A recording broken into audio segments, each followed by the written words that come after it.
So she went to the princess and asked for her name, and she gave her something like that.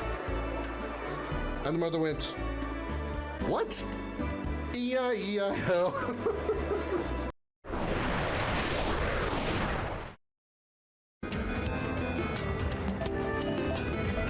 This outfit causes calming feelings in people. Bullshit.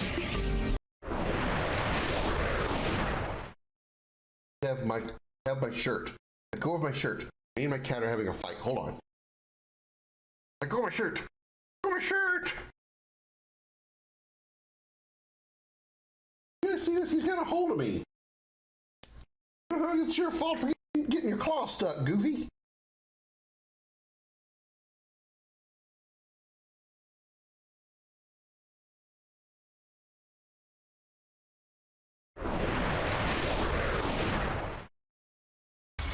She was 20. Okay, so in 4 years she had 5 guys. I don't mean the burger place. Oh,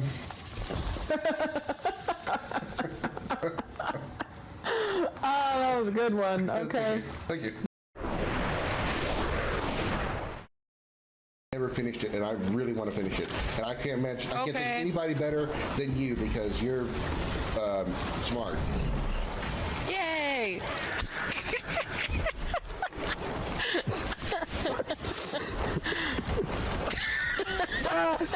I don't know why that was funny, but I'm gonna just smile and go along with it. My reaction. Yay! Yay! I'm smart.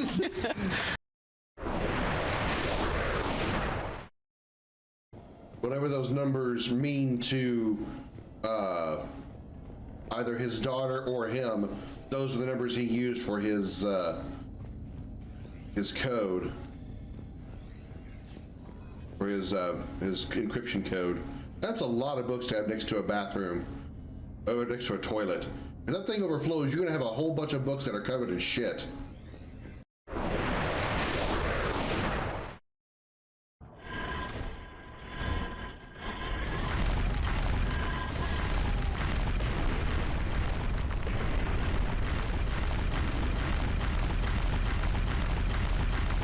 He really misses his wife.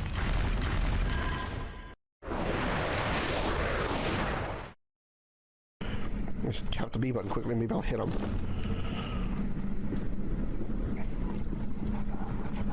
Press B to panic. There you go. There's a way to think about it. Panic time. Panic time.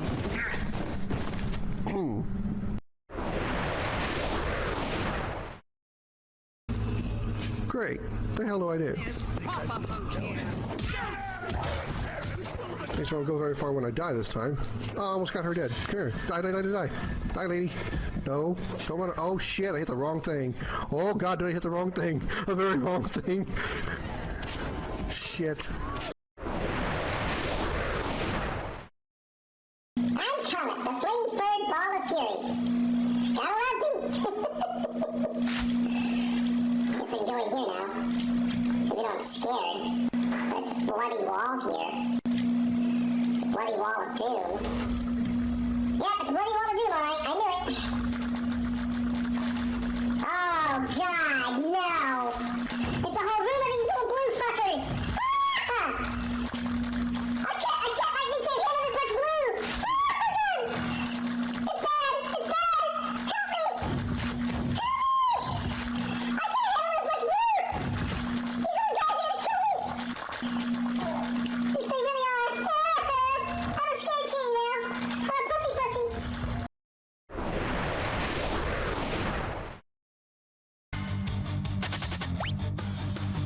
Sorry, ladies. See ya. Y'all aren't my type. It's the hair. Because if your hair looks like that, I can't imagine what your pussy hair looks like.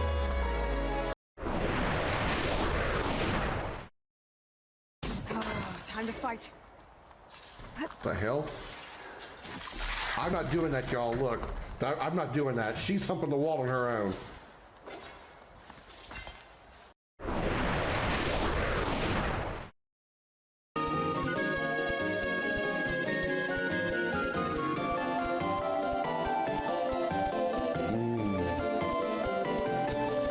Not exactly the smartest AI I see.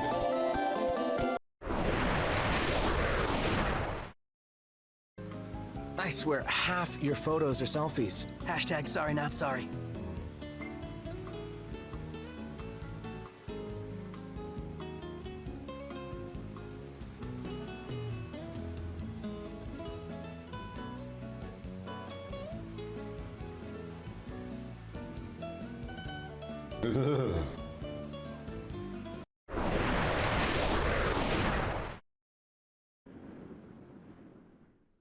Ah! Fucking hell! God fucking damn it!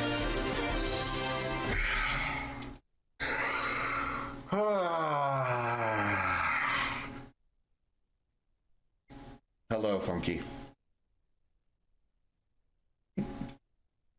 Your timing was absolutely phenomenal. A green vagina creature jumped in my face just as you raided.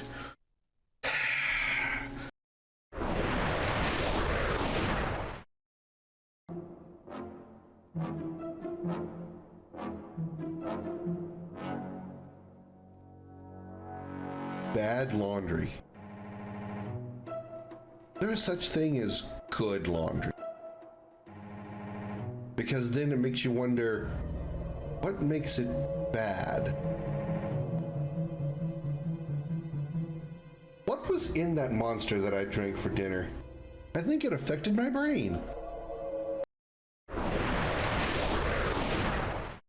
In the dark, shadowed corners of time, Pizza cannon loaded and ready to throw. Root and blossomed. Tales of heroes whose deeds echoed through the ages, and of villains whose names became synonymous with infamy. Of battles waged between the forces of light and shadow. On a quest that defies reason, a lone ship ventures into that abyss, guided by its bold and courageous captain, his ferocious feline companion, and a crew of outcasts and misfits. Across entire worlds, dimensions, through the darkest depths of space, and beyond the limits of known time, in pursuit of the ultimate power of the Quad. These are the adventures of the Starship Dragon.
One sec.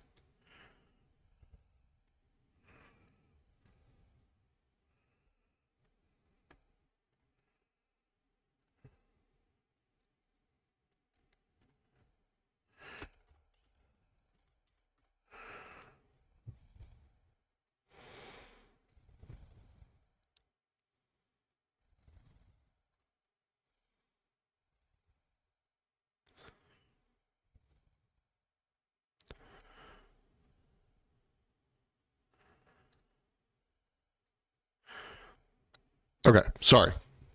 very last second here, I saw something I wanted to go ahead and pull up. We can take a look at for a little bit. Everybody put your hands in the air and say, holy shit. Welcome aboard the Starship Dragon, everybody. I am Commander Krim. We have new badges and new emotes available.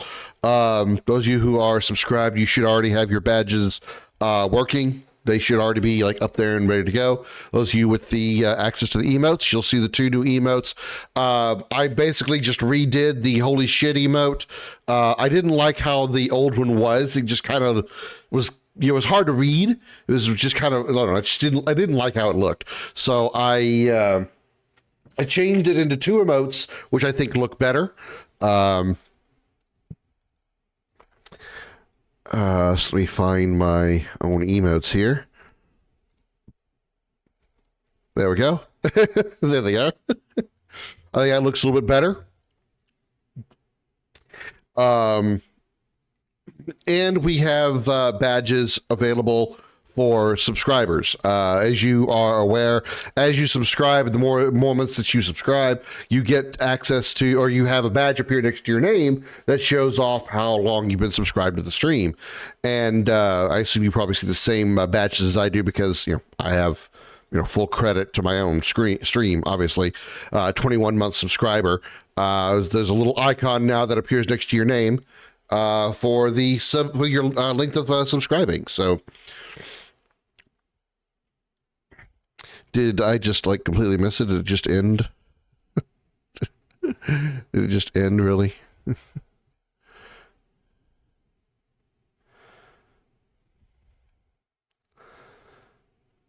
I'm looking at something here. Hang on, chat.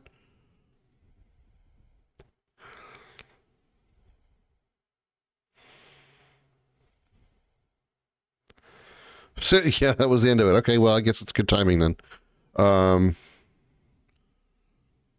Okay, well, then I guess we'll just, we'll do that then. I'm waiting on, Bimo to get back, from, she needed to go out and do something, so she said she'll be back in a bit. But when she comes back, we'll be jumping into, Borderlands Pre-Sequel. We get them working, and I'll let you know when I'll be off so you can play Halo. Oh, sounds good. Sounds good. But, yeah. Beemo will be joining us in a little bit for Borderlands while we're waiting. I saw that there was the Capcom Spotlight, which, I doubt there's going to be much here that we care about, but I figured we could take a look at it and just kind of a time killer. We'll wait for Beemo to mosey back to her place. So we'll take a look at that while we're waiting, and then we'll if she's still not back, then we'll jump into Borderlands Pre-Sequel and just check around for a bit. So that's what I was doing. I was those badges that are now available for subscribers. I just finished uploading them. I was literally going through the intro video while I was still uploading those badges. So they're literally fresh, fresh, hot off the griddle, so to speak. Did I unmute this? There we go.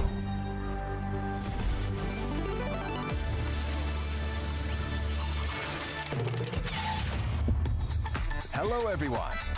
Welcome to Capcom Spotlight.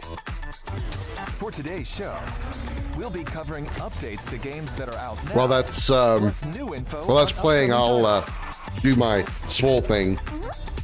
This includes behind-the-scenes info from our developers, so be sure to watch until the end. Now, let's take a look at today's first title.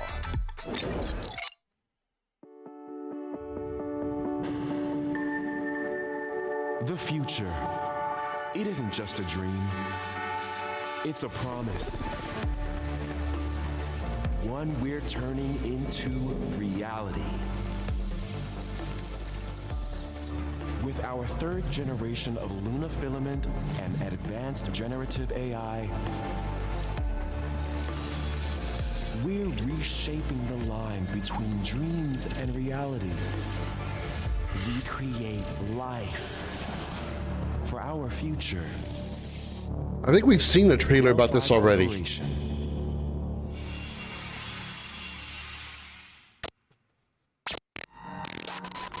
Let's see about getting patched through to Earth. And why are these things trying to kill us?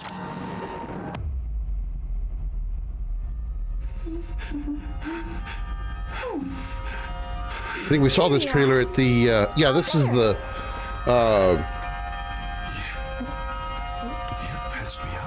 I forgot what it was called. We've seen this, I remember this little girl. It's the exact same trailer. I am DI-03367. They are pragmatic. Yeah, pragmatic, that's what it's called. Don't you have a name or something? Oh, good. Get behind me! I think I can help.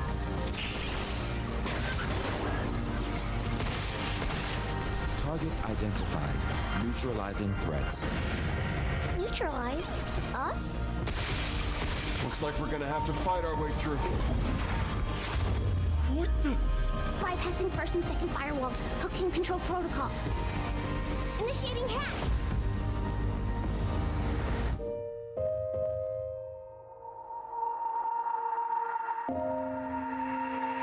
Hey, D.I. I said I am Okay. DI-0. Look, how about we call you Diana? Diana?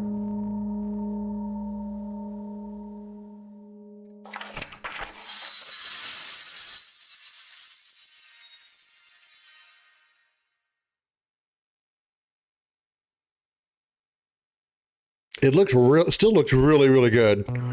The facial animations, the textures, this looks really good. Capcom's newest IP, Pragmata.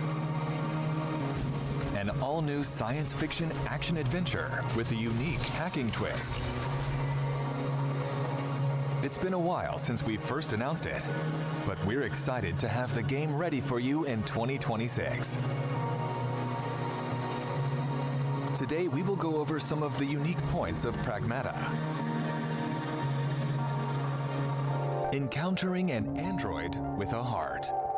You play as Hugh Williams, a member of a team sent to investigate a lunar research facility that's lost contact. When a lunar quake strikes, Hugh is separated from the team. He finds himself saved by Diana, an android girl. There you are. All better. Now they must work together to return to Earth. Hugh, a bit sarcastic, but a kind soul. And Diana, a curious and enigmatic android. This is how an unlikely adventure between a human and android begins. The animations are very Resident Evil-like. The way that she moves, Diana, the way she was like thinking and stuff, reminded me a lot of the characters we've seen in Resident Evil, already like 2 and 3. This is where Diana comes in. Let's use her hacking ability on this enemy. Moving the cursor through the panel, you take down their armor. And now it's Hugh's turn. Take aim at the enemy's weak points. Passing through more blue nodes increases damage, and the enemy's armor stays exposed for longer. With an arsenal of unique weapons, take on the rampaging bots.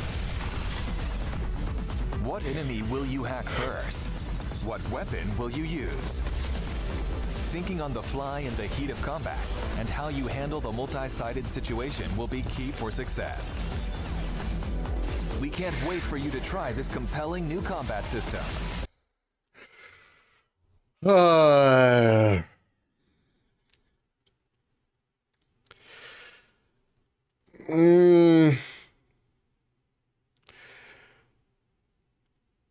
I feel like the potential there is the on paper the concept is good, but I think in execution it's going to be more trouble than it's worth. And just going by what I'm seeing in this trailer, you're basically controlling both the human and the girl. And while an enemy is approaching you, you got to like switch control to the girl and hack your target, switch back to the guy, and then shoot, and then switch back to the girl to hack the next target, and so on and so forth. Hi, Darth. Welcome in. Happy Thursday. I mean, it's certainly new, of course. That's a good thing. You know, always good to try to, come up with something new with a concept of try to turn a boring ass, shooting system into something new, but or to add a new twist to it.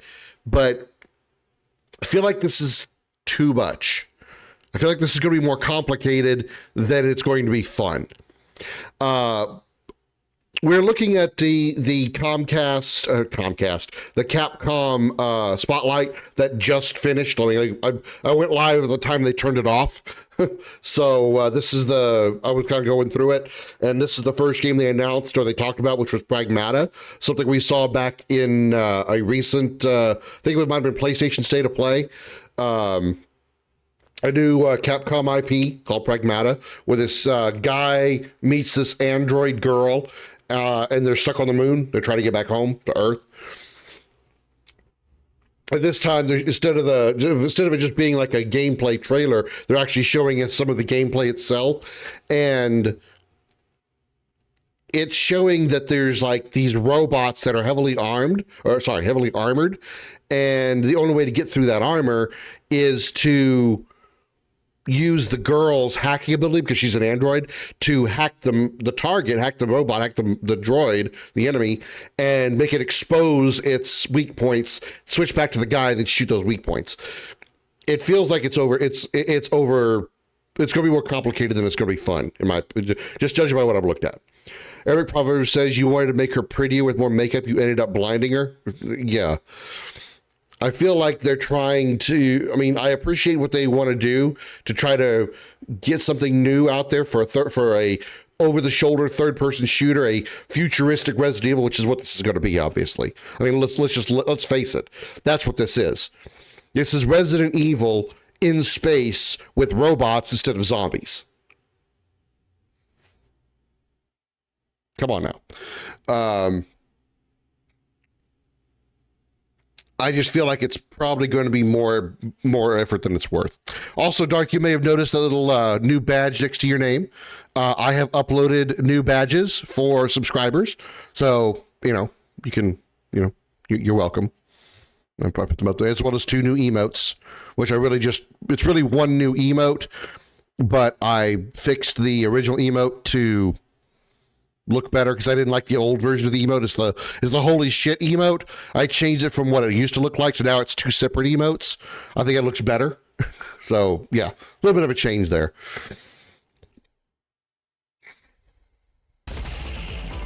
The AI-controlled Lunar Research Station.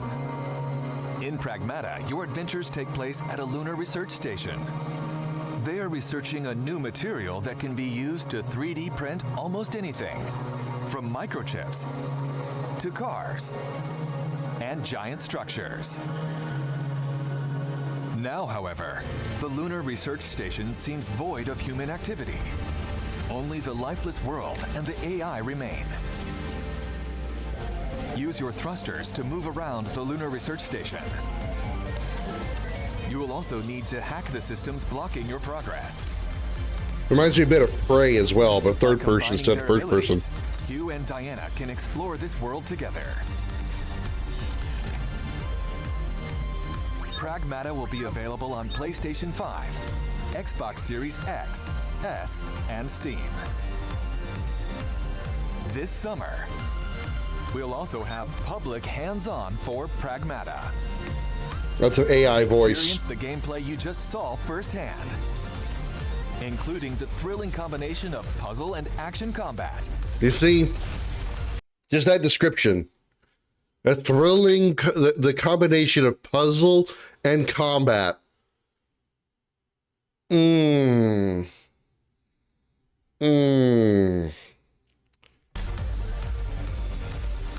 We are looking forward to many more events where you can get your hands on Pragmata.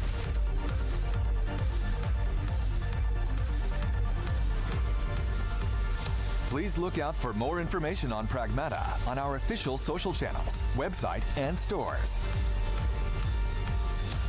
And don't forget to follow and to add Pragmata to your wish list. I'll tell you one thing, though. You can't deny those visuals, man. Especially the girl, she looks really, really good. Look very realistic. Like the textures, the skin move, the movement of the eyes, and just, oh my God, looks incredibly good visually. Incoming new Digimon game brings new Digimons as expected, and one of them is Sharkmon. Looks like a shark with a cybernetic enhancement until he attacks by revealing his laser cannon's Blastoise style. The reference to Austin Powers' Dr. Evil is strong in that Digimon. That looks like Detroit. Yeah. I can agree with that.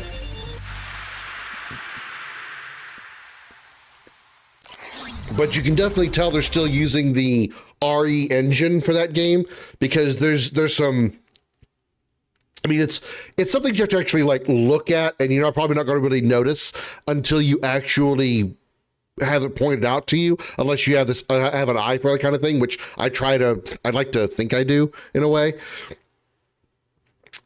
It looks a lot like an improved version of Resident Evil 2, as far as like the textures, the visuals, the way the light bounces off things. It looks like a very, very well done version, like an even better looking version of RE2 Remake.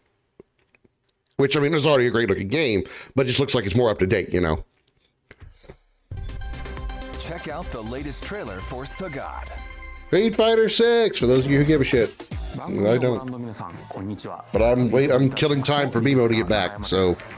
本日は私から皆様に最新情報をお届けいたします。6月5日に任天堂 holy shit emotes. ストリートファイター6を発売することができました。より多くの方々にゲームを遊んでいただいて、開発一同大変嬉しく思っています。また先日イヤー3に登場するラインナップも発表させていただきました。イヤー3ではサガット、クリムゾンバイパー、アレックス、そしてイングリッドが登場する予定です。さて本日はイヤー3最初に登場するサガットの映像を少しだけではありますがご用意いたしました。どうぞご覧ください。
Now I see why you say that, Darth. The Emperor of Muay Thai, Sagat, is ready for battle. Players can also get the World Tour experience with Sagat deep in the mountains of Thailand. The Emperor makes his landing on August 5th. To prepare for Sagat's release, the Sagat Arrives Fighting Pass will be available starting from July 4th.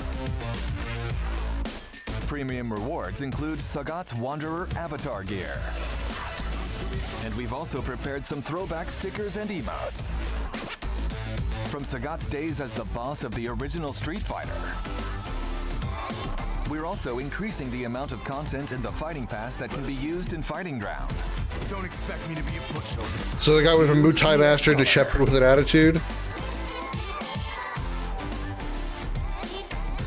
Ken's EX color. That's Ken? Come on. Now's not the time for jokes. As well as art and effects to use with the game's Challenger customization. That was Ken? We're also prepping music tracks to use in fights and more for players. Please check it out. Finally, we have information about the long-anticipated Outfit 4 content. Check out the designs of the 7 characters that will receive Outfit 4 content with the Sagat update. Cammy. Of course, you gotta make her more naked. Because, you know, woman. Chun-Li. Again, we gotta make her more naked because woman. Jamie. Kimberly. And Aki. Who? We're continuing work on Outfit 4 content for these characters. And of course, are working on Outfit 4 for the rest of the roster. So please stay tuned. Men and women both in swimsuits. Yeah, but Cannon's almost not wearing anything. Her swimsuit is like extremely small. I mean, at least Chun-Li's wearing something. But Cammy might as well, you know, she could do a backflip and she'll fall out of those clothes. Say clothes with air quotes. But hey, this game is for guys made by guys. What a shock. Next, an update from Capcom Esports. We'd like to tell you about the Capcom Pro Tour, a global competition for the world's best players. Yeah, I'm gonna absolutely get involved in that. In regional qualifying tournaments. The Capcom Pro Tour 2025 Singles Tournament. Bored, moving on. Anyone is welcome to join. Capcom Esports website. Kunitsugami Path of the Goddess. This acclaimed new fusion of action and strategy, Kunitsugami Path of the Goddess, has released on the Nintendo Switch 2. Which I don't have. In this original Japanese-inspired world, with exhilarating dance-like sword action, strategize and fight alongside villagers as you enjoy this unique game experience. So it's sort of like a... You can also use the new features of the Switch 2 and a Dynasty Warriors, but without such of a large army? Have fun playing with the controls you want. Ken wasn't shocking because it was presented as a color swap. Compatible with handheld. Ken was just like, enjoy the game that was Ken? He had dark hair, and it just didn't... Okay. Kunitsugami, Path of the Goddess, is available now. Also, the action and strategy is... I'm kind of hoping to get a Switch 2 rather soon. I mean, I'm like working my way to like finding a way to get a Switch 2 because there are some games that are available on Switch 2, particularly the remake of, or the remaster of Bravely Default. Bravely Default 1, which is ridiculous. Bravely Default 1 remaster is on Switch 2. Bravely Default 2 is on Switch 1. And how to best use your rewards. Aim for a high score. So, infinite strategies in this challenging and satisfying gameplay mode.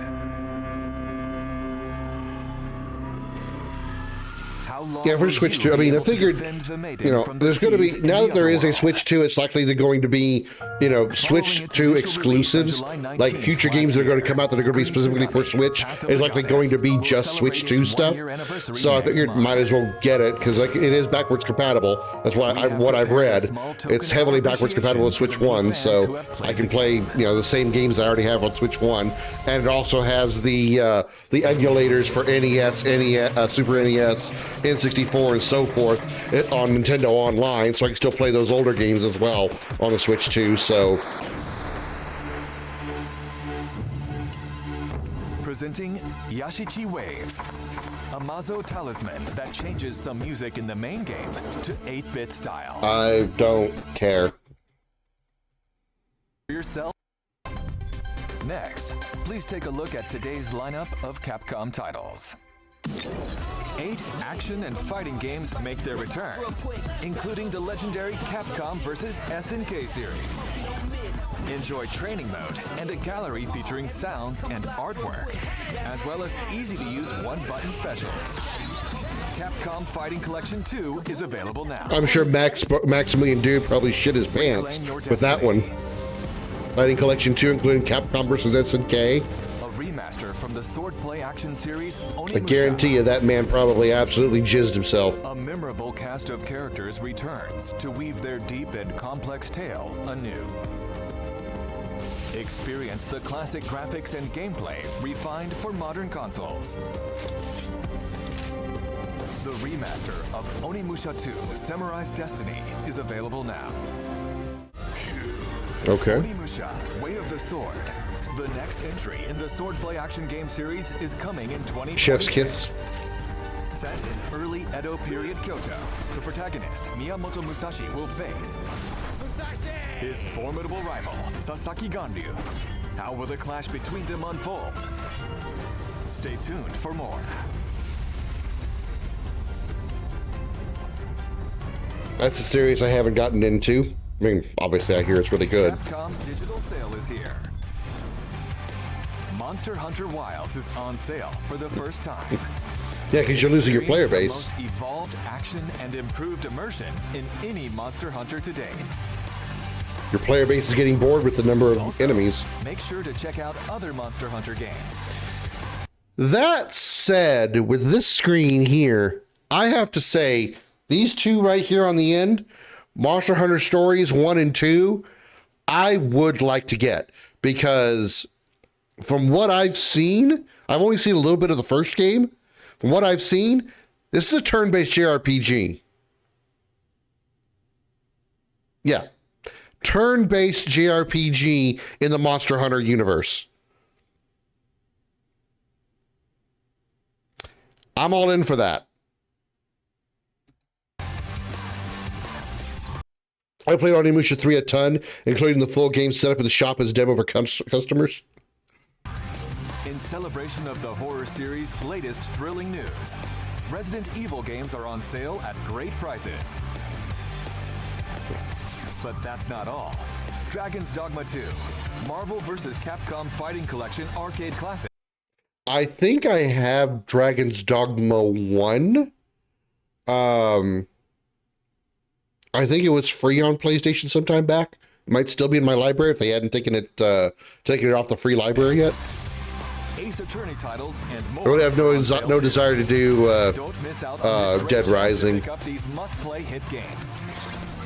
I need to get DMC 5. From the creators of the latest That's the only one of the DMCs I haven't played yet, as far as like the main numbered titles.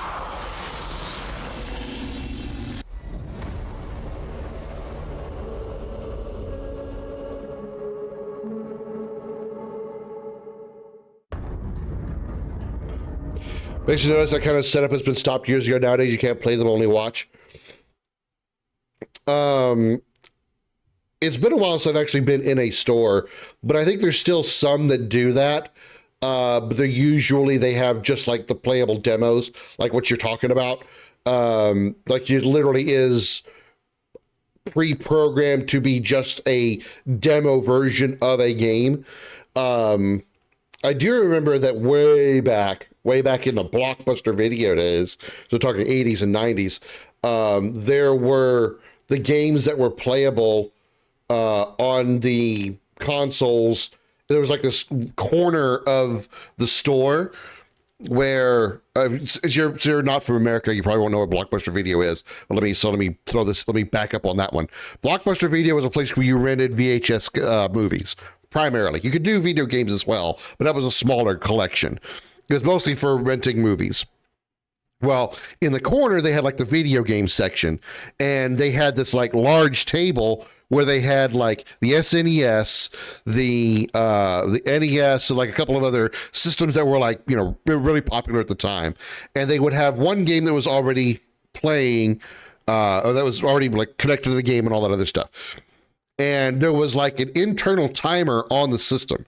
So you could play the game, you were playing the full version, but after X amount of time, the console would reset automatically. So you didn't get to play the entire game unless you managed to beat the entire game in the 5 minutes that you had, which would be, even probably the best speedrunners in the world probably couldn't beat some of those games, right? So they didn't have like demo versions back in those days. They just had like a timer on the consoles that after that time, the entire console just reset. So you lost all your progress. Talking about the full game, you can't just bring it back with you, which means you'd lose save file by leaving. I got it. I know what you're talking about. I know what you're talking about. And I think it's been a long time since I've seen that as well. But even that was really, really rare. The only thing I've seen recently is like a pre-programmed kind of thing where they have one game on it and it is literally just a demo version of that game. But it's like when it's not being played, it turns into like an arcade game or like an arcade game with an attract mode that's got like a video playing of the game and like a trailer and whatnot, trying to get you over there to look at the game. And then if you decide to play it, you can play it for a little bit and then the demo ends. But that was still quite a bit back. 開発のコンセプトは病みつきになる恐怖というのを掲げてます。Addictive fear. 気持ちよさ。そこのカタルシスってやっぱこう脳汁が出るんですよね。Running the store several hours while parents were shopping, I know where I was staying there. 中毒性を生む。そこに徹底的にフォーカスしてみたら怖いけどゲームとしても楽しい。So okay. So they're going back to the first person again. They're going back to first person mode.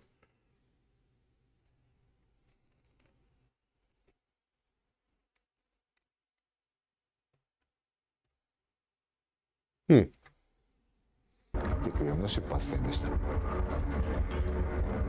バイオハザードレクイエムは、シングルプレイかつ、オフラインのゲームとなっています。Really? Oh, I was expected to be a battle royale with 100 players. Why was that even a thing? Who was expecting Resident Evil 9 to be anything but a single player offline game? Why did that have to be said? First person RE was good. I mean, the RE7 was definitely good. Absolutely. I will, RE7 was a very good game. Absolutely. But the fact that it was a first person shooter, it was first person, didn't really, in my opinion, make it better. I think it would have been fine if they had kept it third person. But again, that wasn't really the point of contention. It was just kind of surprising that after 7 and 8, which the only reason they were in first person was to keep the identity, so to speak, of Ethan, since you never see his face, concealed or obscured.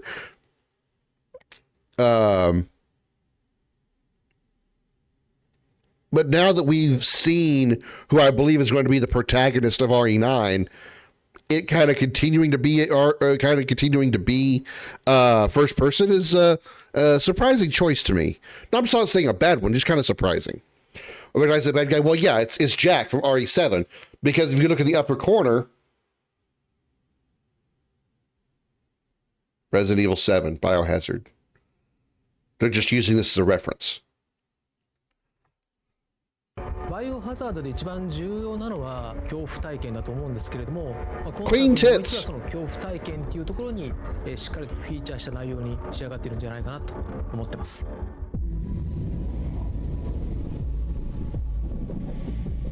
今回の主人公は FBI 捜査官グレイス・アッシュクロフト。内向的で怖がり。バイオハザードとして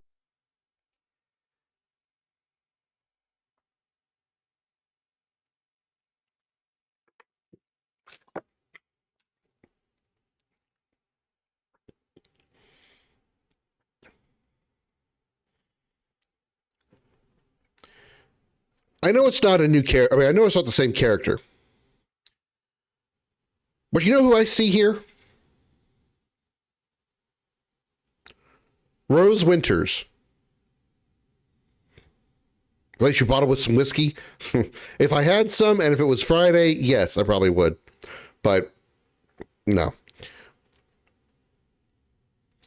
I was going to say, and a little bit of Ashley too. I was going to say that too. She kind of looks like if Ashley Graham and Rose Winters had a baby. Because she's got Rose's like whitish, platinum hair, but she's got like an older Ashley face. But she's also got the eyes of like, she's got like those white eyes of I think Rose had white eyes also.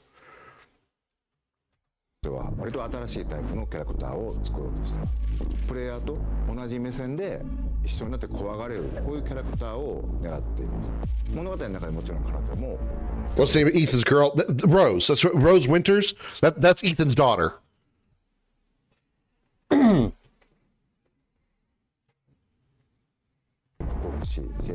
We see her as a, I was going to say as an adult, but as an older teen at least at the end of RE8.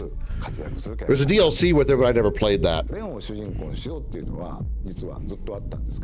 We always thought making Leon the protagonist. Making a horror game based around him is difficult.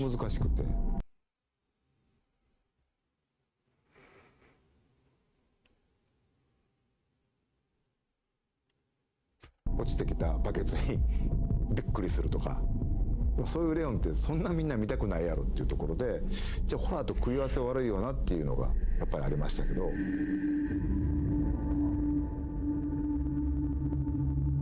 Yeah, that's what I was saying, Darth. Is there's DLC? Is my microphone not working? Could you not hear me? Because I just said there was DLC for RE8, which is all where you play as Rose. But I never played that. I just said that. You're not listening? Take your French plugs out of your ears, Darth. Take your butt plugs out of your ears. ご覧になって分かるようにグレース自身がすごいいろんな目に合うんですね。PV で断片的には入ってるんですけれども、逆さずり一つとっても顔の赤らみ高揚感であったりとか、うっ血してる表現、あとは髪の毛もかなり力を入れてまして、自分たちのスタッフと一緒にプロの方を呼んで実際にウィッグを使ってそこからシミュレーションして CG に落とし込んだりとかもしています。バイオハザードレクイエムはですね、一人称視点と三人称視点2つの視点で自分を切り替えながら遊ぶことができます。主観視点だとその恐怖を間近に感じることができて、緊張感のある臨場感のあるゲームプレイっていうのが可能になります。三人称視点だと肩越しでの視点というところでそういったところがよく見えるゲームプレイになると思いますので、アクションが好きだなって思う方には三人称視点の方がおすすめです。Tyrant. You already seen our Tyrant. I don't want to make it with that bullet in her head. The game is set about 30 years after the missile strike on Raccoon City. See, this is what I was curious about when we saw the first RE9 trailer, was what happened in Raccoon. Where are we in Raccoon City? Because last time we saw Raccoon City, it was getting both nuked by in RE3, and the Nest building was getting exploded. So there was a lot of explosions happening in Raccoon City right around the time of RE2 or RE3. Where is it, BMO? Is she home?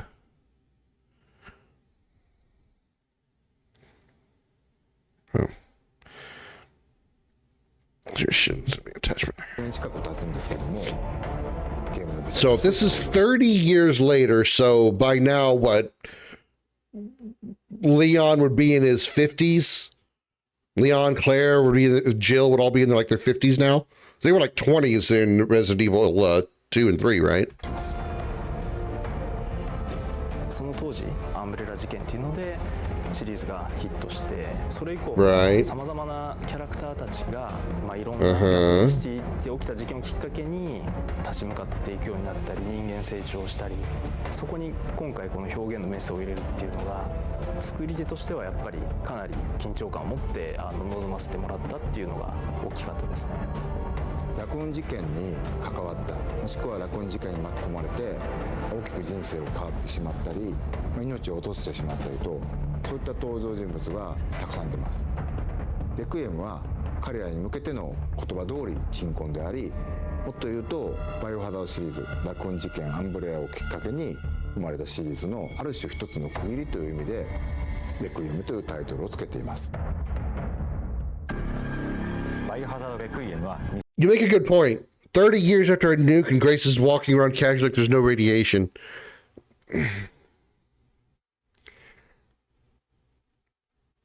I mean, you know,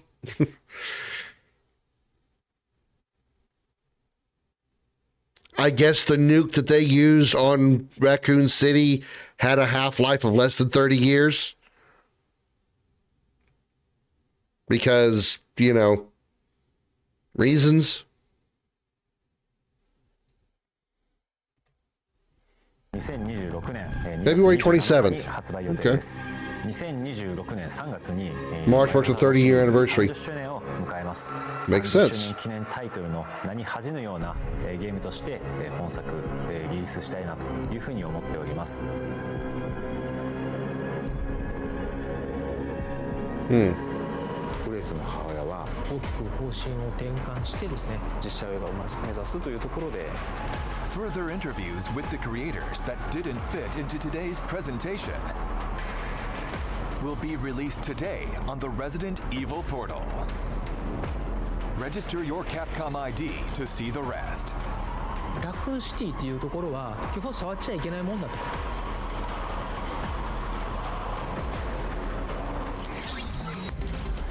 Get ready, hunters. The Guild has authorized a new Monster Hunter showcase for you.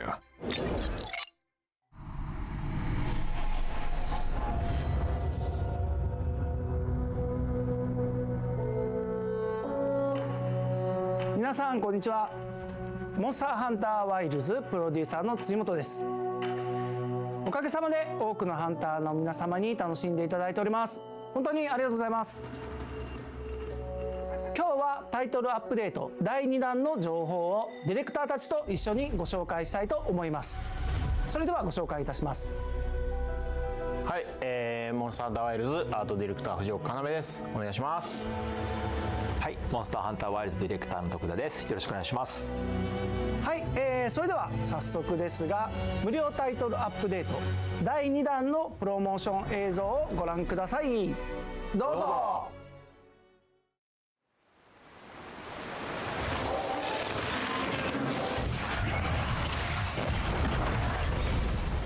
Rathalos.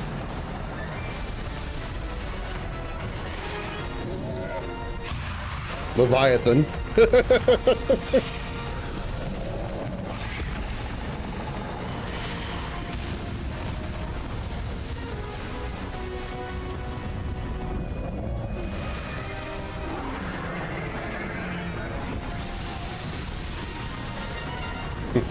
Yeah, as if Arkveld and Ray Dow weren't bad enough. You're gonna add another lightning monster. Oh no, you can actually swim? Oh no. Arch-tempered Uthduna? Okay. Yeah. You can swim? I guess everybody had I guess everybody knew that was gonna happen eventually.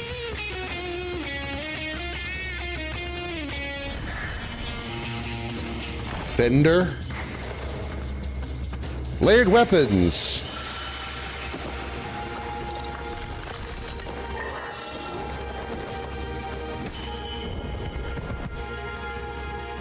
You don't get views like this sitting around back at base camp.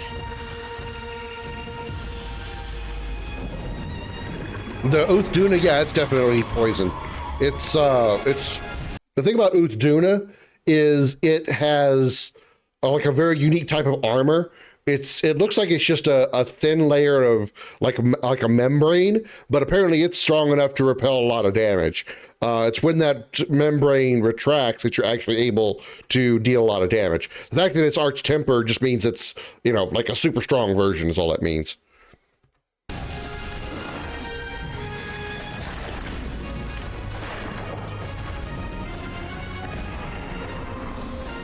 not actually going to make you fight it underwater, are they? I don't think they are. I think you can go underwater and you can you're not going to fight it underwater, but I think you'll like chase it out. Like you'll do enough damage to the environment around it. That's gonna be like, okay, I want to kick your ass now, but I'm gonna do it on the land. I think that's what it's gonna do. Jellyfish type? Nah, not really. It's very much like just a large floppy fish. It's kind of got like I guess the closest way to describe it is a very large alligator or crocodile, but with like smooth scales instead of like spiky, rough exterior. That's what the body is. And then you got the membrane like wings that come off of its legs and stuff. Everyone, it isn't safe here. Let's head back home.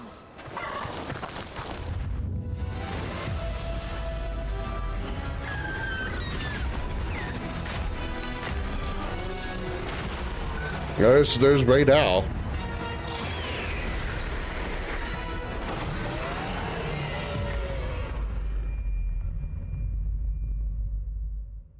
This coming Monday. はい、というわけでいよいよ皆様にラギアクルスのお話ができる日がやってまいりましたと。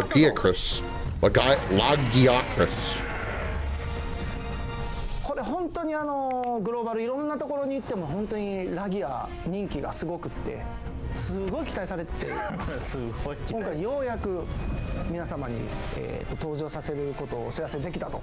実はモンスターハンタートライっていうタイトルからラギアクルスっていうのが出てるんですけど、そこはちょっとラギアクルスの開発秘話的なところモンスタートライを、立ち上げましょうってなって、売りになる遊びとかを水中戦とかも作ろうみたいなのがあって、でその水中をよりちゃんと面白くするにはラギアクルスが結構面白くならんといかんっていうのもあって、でもともとレウスのライバルみたいな立ち位置をちゃんと作ろうみたいな、いろんな精鋭を集めてラギアチームみたいなの作ってね。でその時にモンスターの担当してたのがまた徳田。そうですね、藤岡さんがディレクターで、僕が初めて最初から企画の立ち上げから調整してリリースするところまで担当させてもらったメインモンスターというところで、チームラギアですね、みんなが日々より良いモンスターにするために意見とかアイデアっていうのをぶつけ合いながら、より良いモンスターに仕上げていく経験っていうのはなんか振り返ってみるとクリエイターとしてもすごい。Well, Underwater Battle is what was in 3. 過ごさせてもらったなみたいに思うような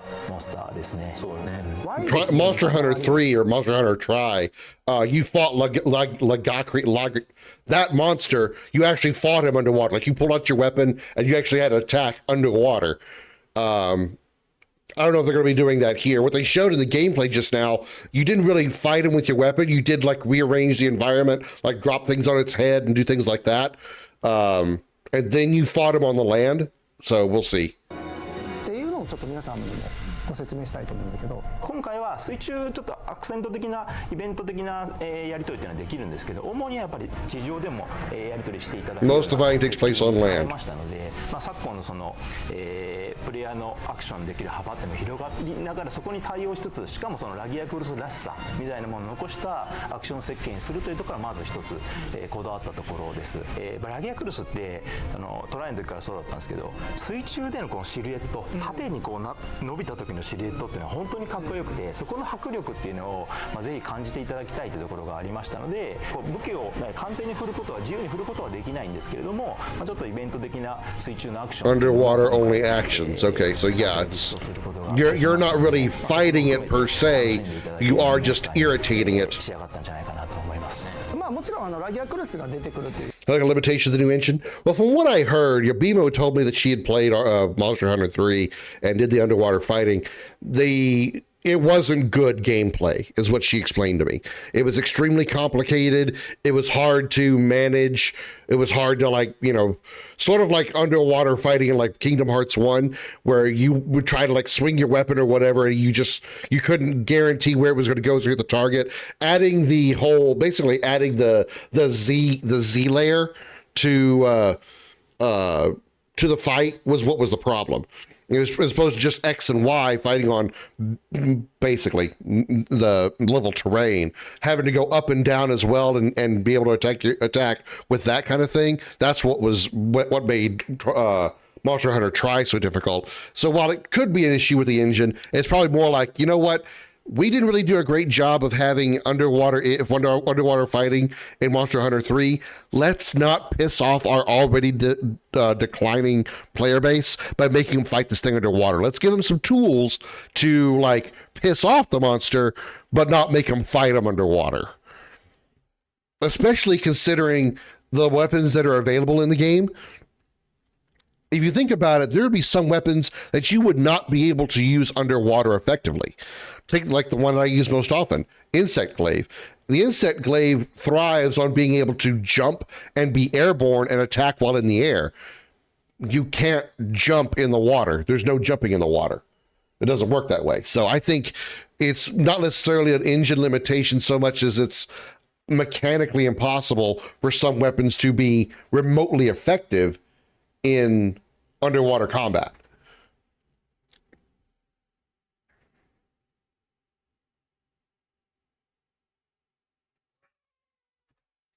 Especially with the wound system they added as well. Some weapons thrive on the wound system, and how they react would not work underwater either. 全ての人がね楽しんでもらいたいので総中コンとかも、ちょっとなかったのを出させていただいて、全種類揃えさせてもらってます。僕たち思い入れ強いモンスターってことも今のスタッフたちも本当に分かってくれてますし、本当に一生懸命取り組んでくれました。なかなか面白い仕上がりになってると思います。チェックするときに担当じゃない子たちともこう見に来たりとかするぐらいBGM とかもすごくそうね、ぜひ遊んでいただいてね、その辺はね、注目していただけたらと思います。You start rubbing on the screen, comment. Saragios? はい、そしてなんとセルレギオスが今回 I've never seen this one before. This must be from another one of the earlier Monster Hunter 4.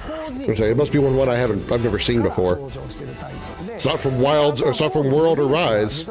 海外版出てなくて 4G から出てるので海外の人も結構セルレギオス馴染みある人も多いんじゃないかなとは思うんですけど、ちょっと今回のセルレギオスどんな感じになってるかっていうちょっと説明を軽くでもしてもらえたら。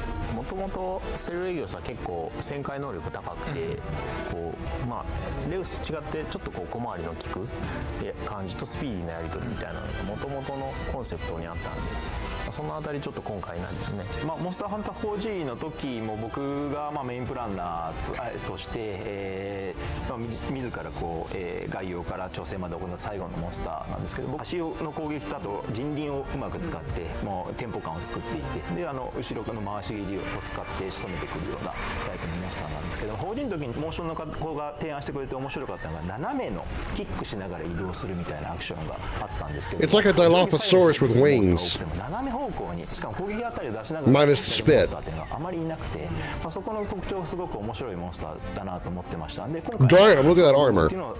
God damn! Look at that armor. Jesus! Shiny as fuck! アップグレードして自分のアクションをぶつけていきながら遊べるようなモンスターとしてセルレギオスは機能してくれているんじゃないかなというふうに思います。 The Dodo Rex. クルスとセルレギオスはいずれも星8の歴戦の 8-star tempered monsters. 登場するようになります。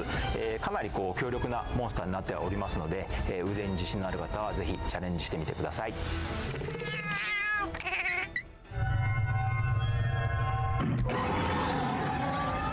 For the second arch-tempered monster, we'll have arch-tempered Uthduna appear for a limited time. Whoa! Whoa! Oh my god! That armor! Holy shit! Wow! That is some vibrant colors on that gear. Whew! Mama jambas! Wow! Able to forge the new armor sets, Uthduna Gamma and Feline Uthduna Gamma. Arch-tempered Uthduna will arrive in the future as See, it's a giant lizard, but instead of it just having like regular lizard body, it's got like antennas and small like wing type things that have the membranes. That's the parts that makes it hard to hit them. When those are out, you deal a lot less damage to them. what it mostly does is like water blight, at least the version that I fought. Can't speak for the arch-tempered version, but it would do like this spinning air attack, and when it landed, it would obviously deal damage, but if it missed you physically, it would like release a large water wave that could deal water blight to you, which is another status ailment. I think I need to get a pop filter for my mic so I don't spit on it as much. This poor mic.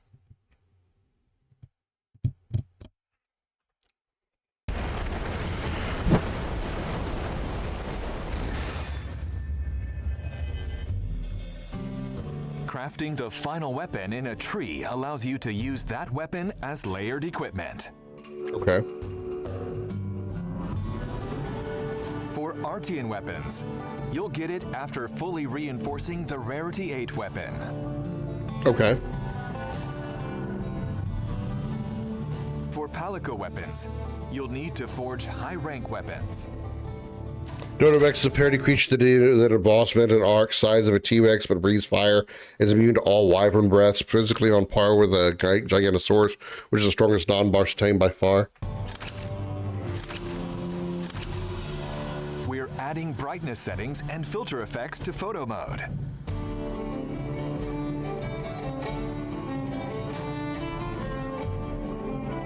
And in the Character Display tab, you'll be able to hide your handler, Palico, Sacred, and more.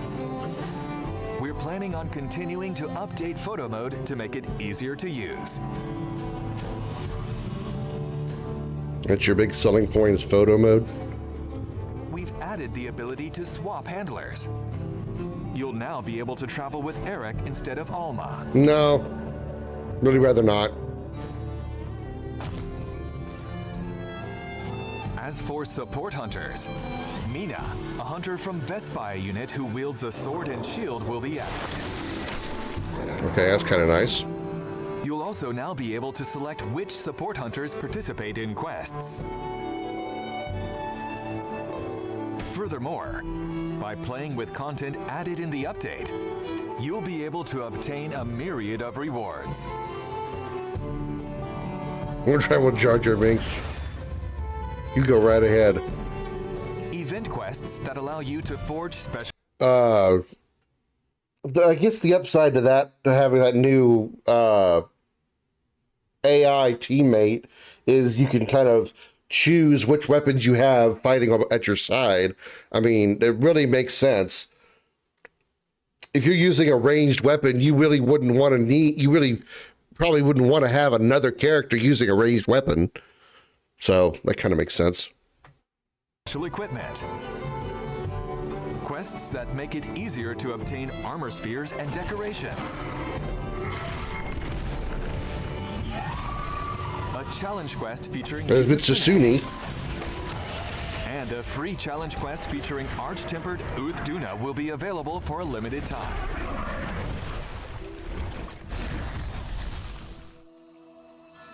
はい、ここでコラボジェスチャーが入手できるイベントクエストについてお知らせしたいと思います。フェンダさんよりモンスターハンター20周年を記念したコラボレーションギターモンスターハンターリオレウステレキャスターが3月21日 So if you want to use your switch axe as well as an actual axe, now you can. ギターが登場するコラボジェスチャーがなんと入手できますということになっております。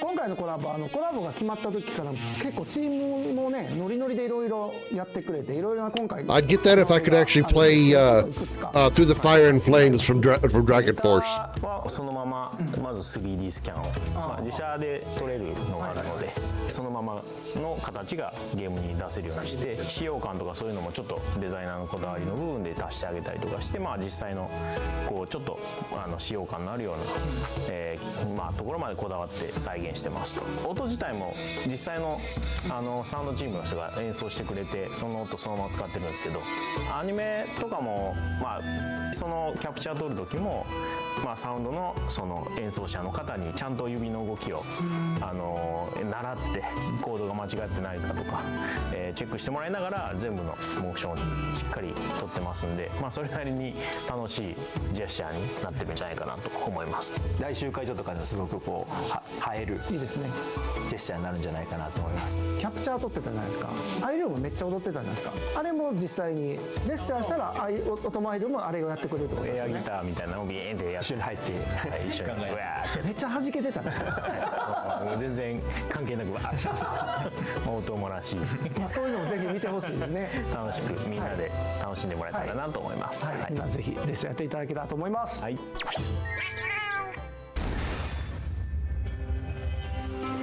There will be a range of DLC with this title update as well.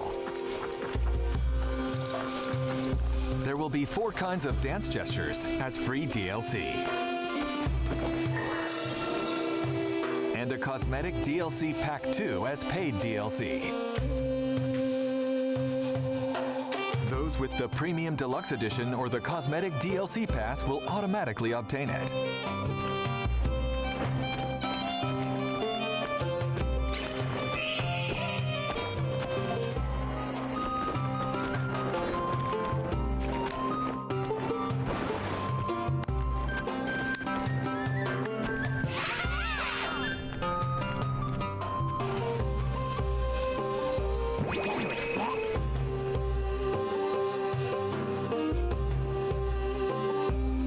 There will also be other DLC not included in packs.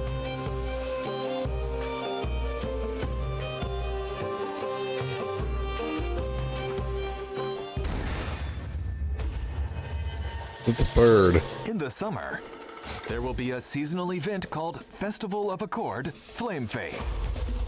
During seasonal events, the decorations and meals at the Grand Hub will change.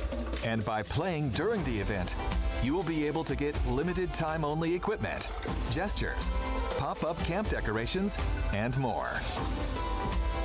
Festival of Accord Flame Fate will begin July 23rd. Let's make this summer a hot one to remember. I'm in Texas, it's already going to be hot. ここからは今後のスケジュールについておさらいいたします。無料タイトルアップデート第2弾はご覧の日程で配信予定です。追加モンスターラギアクルス、セルレギオスが登場します。また武器の重ね着装備などシステム追加を予定しています。夏の季節イベント交わりの祭事踊り火の儀を開催します。イベントクエストにて歴戦王ウズトゥナが登場します。フェンダースペシャルコラボのジェスチャーが入手できるイベントクエストを期間限定で配信します。はい、今ご紹介、いろいろさせてもらいましたが、他にも細かい調整とか入ってるところもあるんですよね。はい。タイトルアップデート第2弾では、ハンマーの調整として Adjust the hammer? ハンマー総裁成功した後に追撃するモーションというのを追加しています。その他もですね、遊びやすくなる調整っていうのを、各種進めておりますので、詳細はディレクターレターやパッチノートの方をご確認いただければと思います。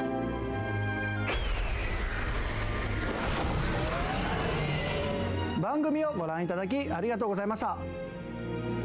タイトルアップデート第2弾の詳しい情報は公式サイトや SNS をご覧ください。タイトルアップデート第3弾は秋頃に配信予定です。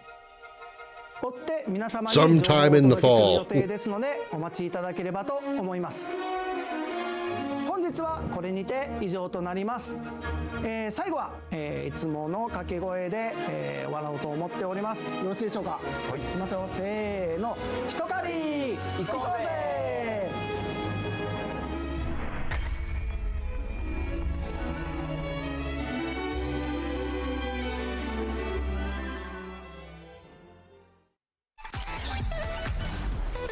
That does it for today's presentation.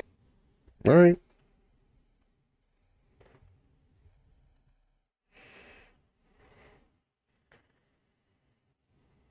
Interesting enough, I suppose.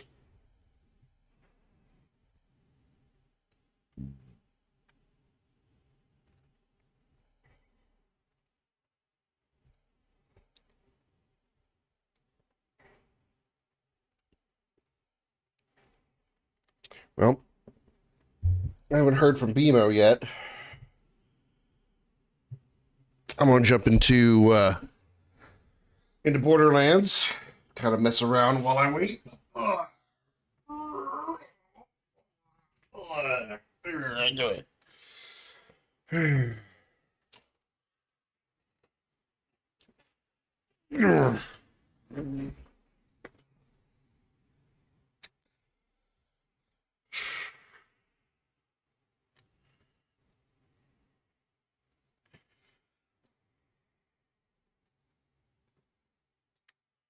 I did plug in the right one, didn't I? I might not have. Oh, I didn't have it all the way in. Of course not. That's what she said.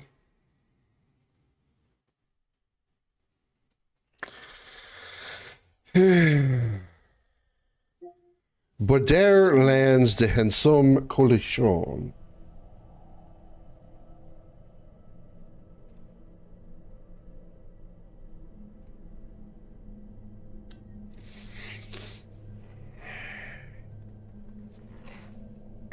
Boop boop.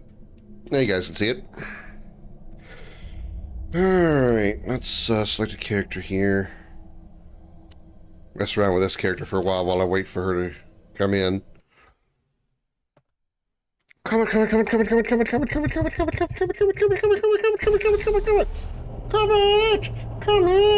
Oh, little comet. Scratch your head. Look at me like, the fuck just happened?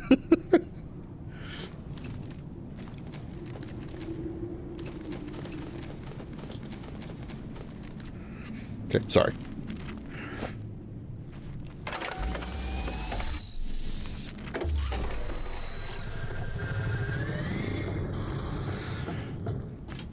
You have appointment?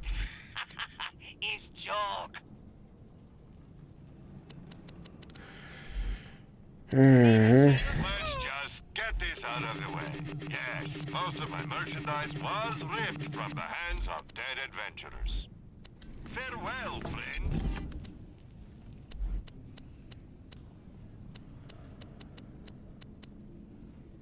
I'll always buy guns you don't need. I don't know what I'm doing. Where are we right now? We're in Pity's Fall. The secret chamber. Oh no, not the Chamber of Secrets.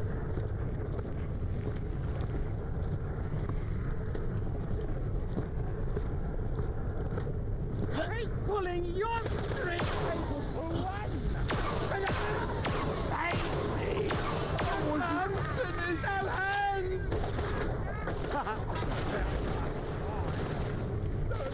Okay, that was weird.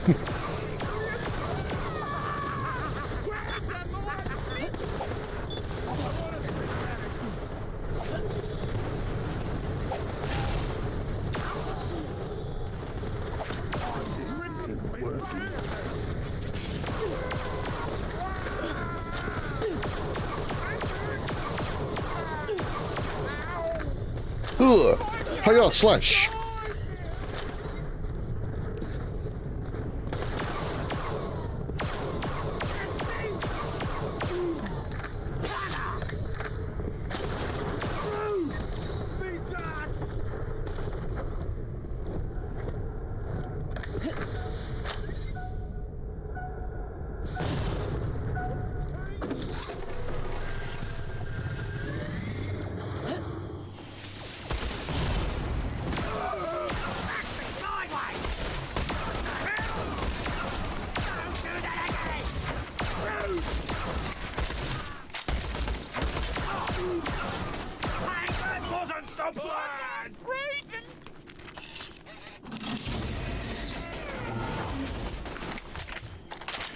Now, what is that buff that I'm getting?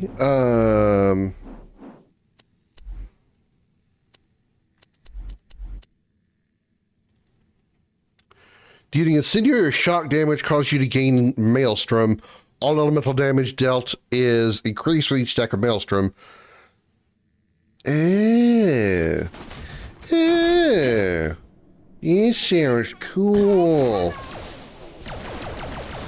Huh. Sublimo! Bruh. So much damage.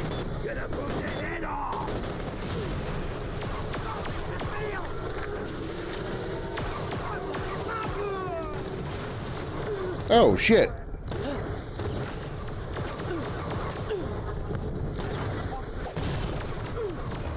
Yeah, I am the down.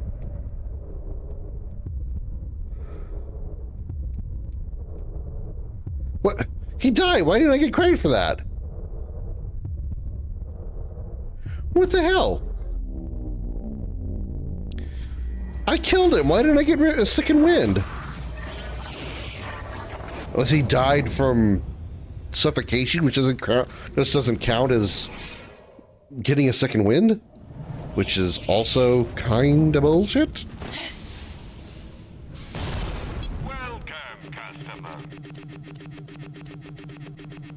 Remember, you're always open. Like your mom was always open? Oh, shit.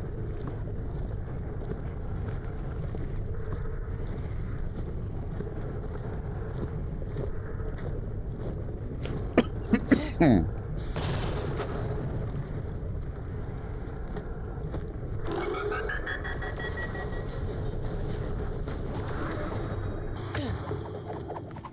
I could try sniping them and fall.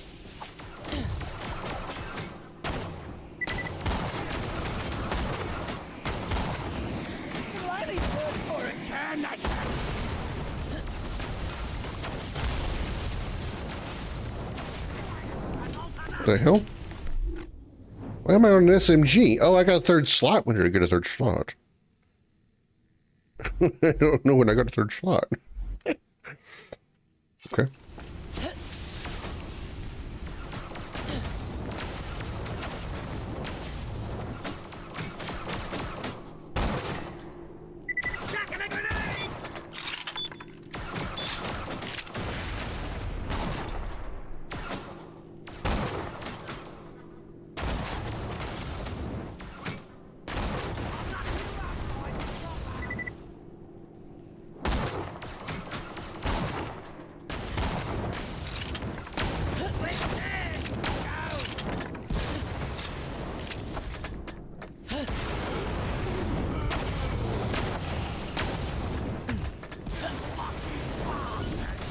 You lucky bastard.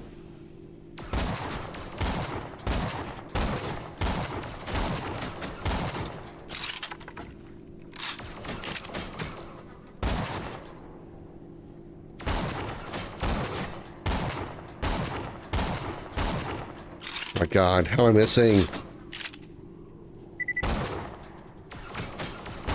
There we go. Sheesh. I took way too many shots.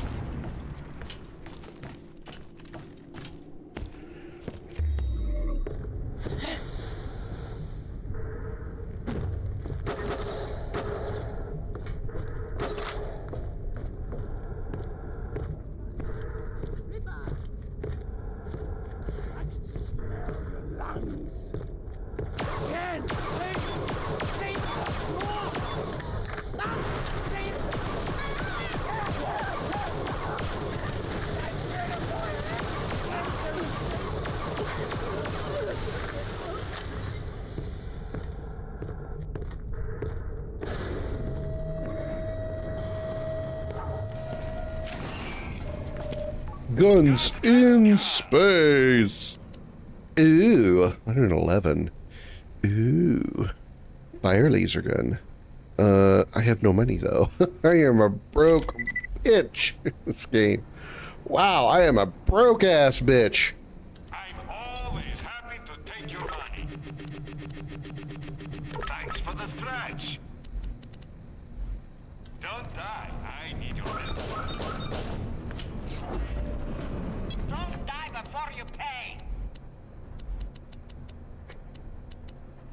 Wow, it's been desperate need of money, like super desperate. I really like to have had that laser rifle. But not for me. Not today, apparently.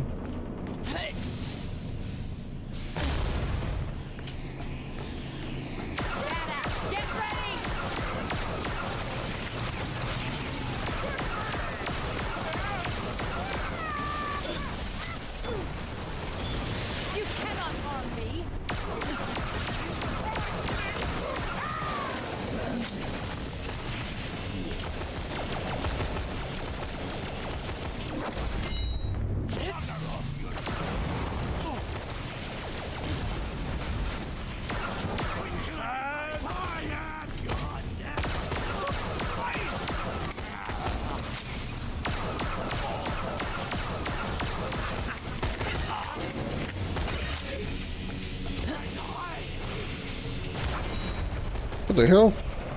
How did I land and die? And my fight for your lifetime is so small. Wow. Happened so quick. What did I land on that killed me?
Coming for you. I'm a coming for you. If I could just figure out how to jump higher, I would be coming for you. You're gonna be my Breakfast. Uh-huh. You have interesting tastes. That's a pun.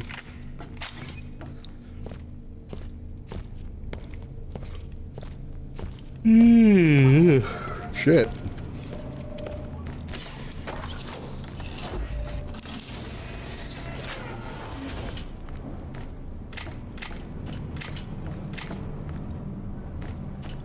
Grab all the loot because I need all the loot to sell. Or be less of a broke bitch.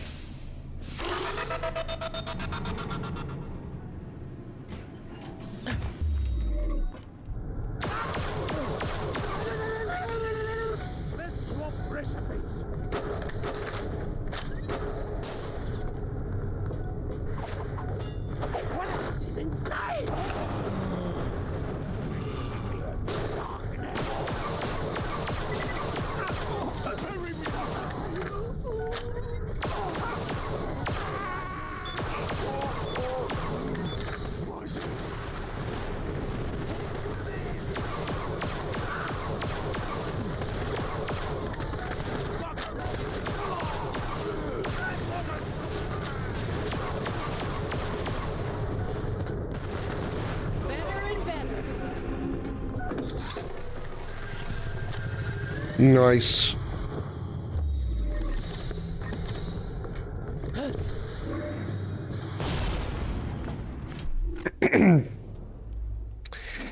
All right, let's see. I just got that.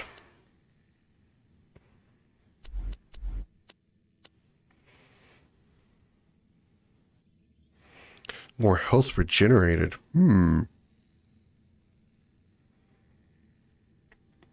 Extends the duration which aspects can be active before it automatically thrown. Both of those are pretty good. I'll take that one. Additional 1.1 seconds. And it stacks from there. That's actually pretty good.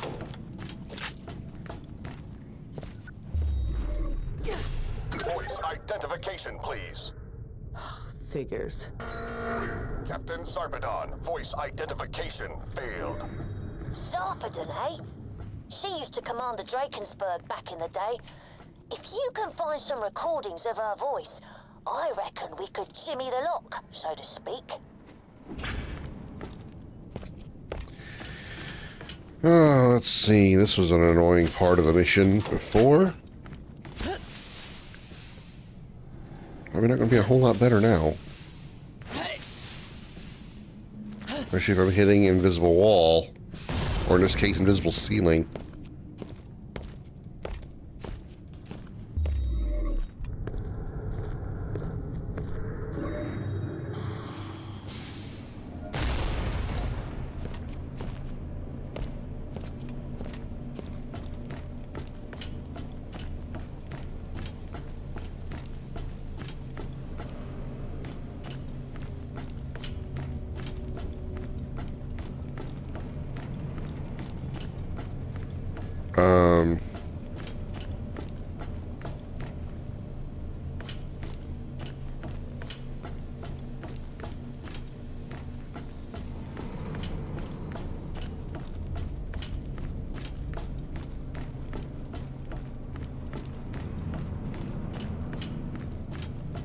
So there's a thing here, but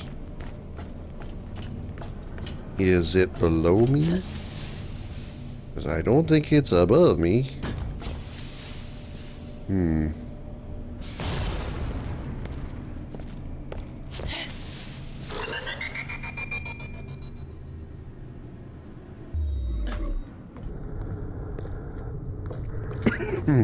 Figure out how.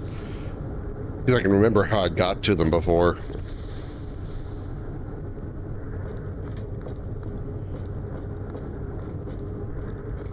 Not from this side.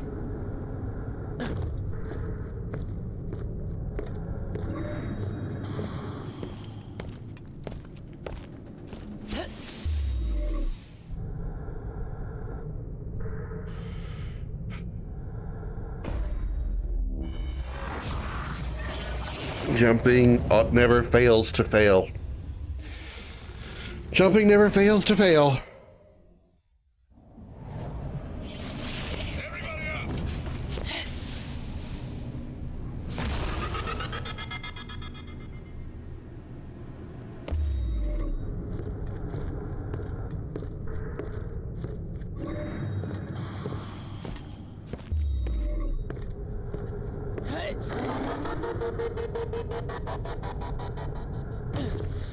Alright, so it's up there on that. I remember that. BMO found her way up there, but I don't know how she did it.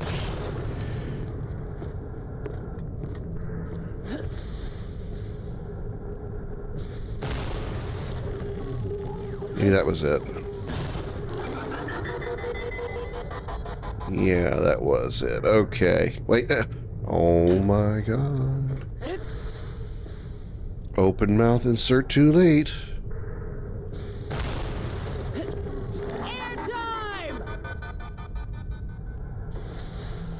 There we go. Boink. No! Ooh, almost fucked it up. Oh, almost fucked it up. Okay. But I want all hands to know attending Private Harding's birthday celebration will not be mandatory, though there will be cake. Very nice chocolate cake. That is all. There will be cake. Very nice chocolate cake. Can't catch breath. Oh, calm down.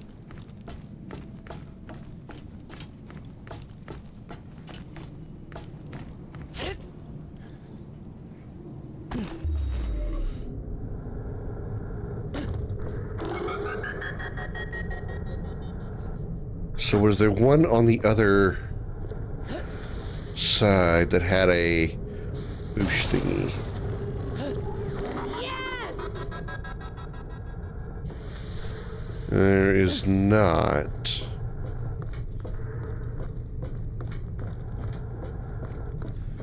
But we can get in there.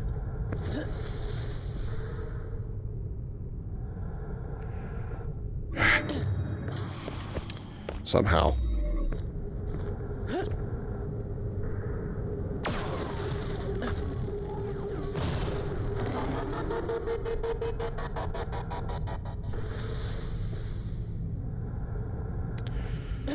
Monkey's uncle.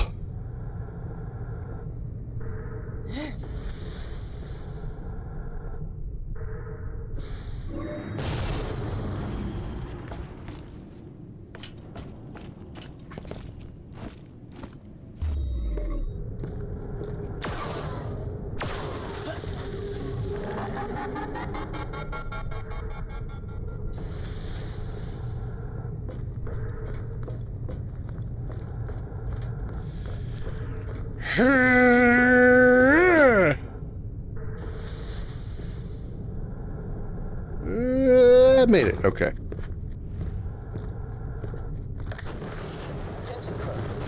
Drakensberg's instruments are picking up Jesus, what the hell? pulses, which appear to emanate from inside Elvis. Our best men are examining the readings. Though until further notice, I want all hands to attend weekly medical checkups. That's an order. Me dads!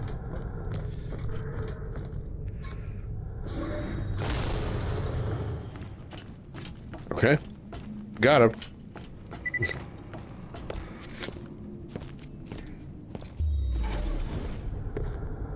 Still don't know about how to get this last one.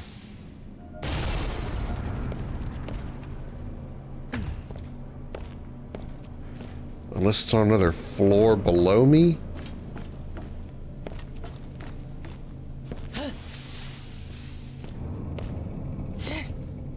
Yeah, that's exactly where it is. It's gotta be below me. Yeah, there it is. Well, wait a minute.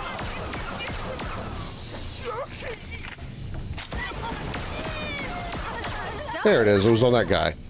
Yoink. All hands be advised, while naming our new mascot Zarpedon would naturally be a wonderful act of kindness, it's also against regs.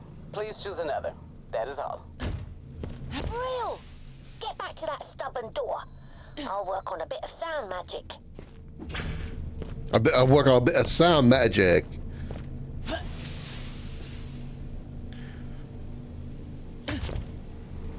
You know, I have Audacity too, kid. I know how to do shit with audio as well.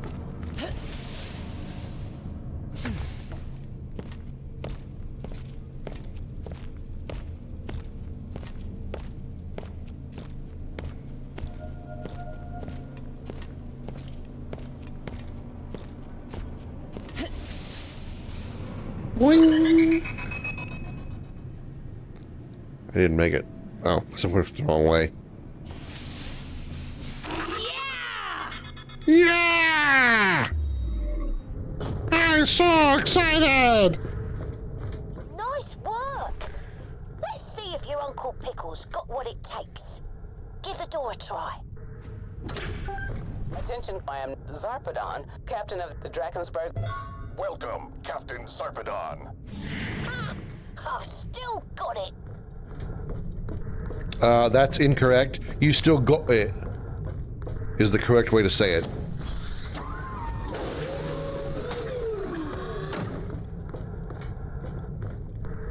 Zarpedon's personal log. It's going to be hard to say goodbye to the Drakensberg and her crew. But a promotion's a promotion. Even if it is, thankfully, only for a year. What did that gun say? Cyber Eagle. I feel like I want to break this damn thing. I'm looking forward to taking the reins of the local doll fleet, but I'm unsure if Captain Rankus is truly ready to command this ship. I've moved most of my belongings to my new command carrier, but my private armory is going to have to wait until I'm properly settled in. General Higgins assures me my extra pay will cover Britannia's new medical treatments. I miss her terribly. But when this tour is over, I'll be home for good, finally. Nice work! When you're ready, come back to me and drop off those echoes. I bet they're worth a fortune to the right buyer. You keep whatever else you find in there. I'm sorted.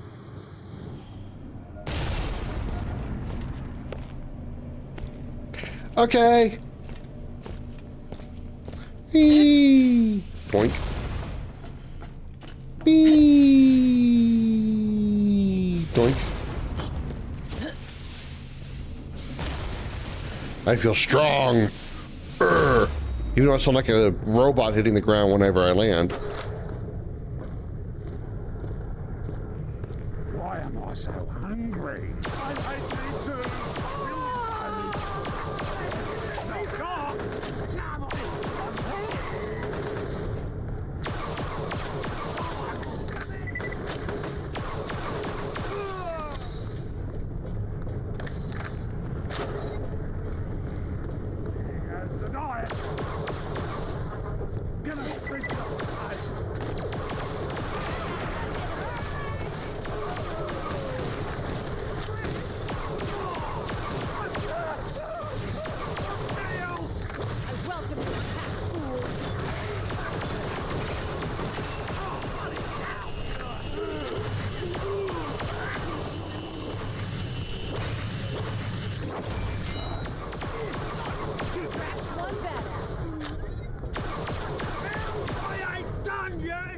Actually, I think you are. You seem to be quite dead.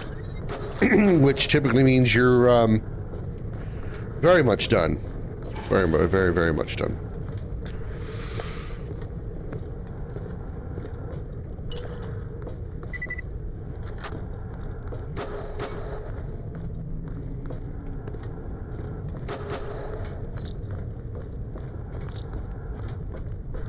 Alright, well, that ain't the way to go. That ain't no way to go. It's only death down there. So which way do I go? I don't know. Huh. It's up here. Hold you all.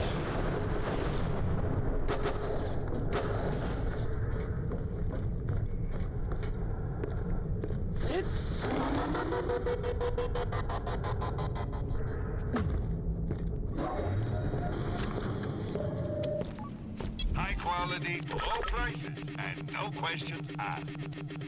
Nothing like a good sale. 346 or 318 times 7. A Merv. Not that I can afford it. Apparently, I'm still a broke-ass bitch.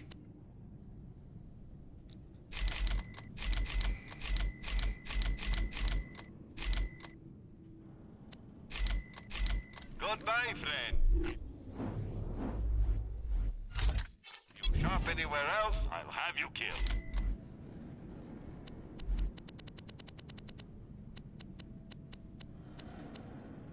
Tell your friend. At least I have some money now. I keep you breathing, yes?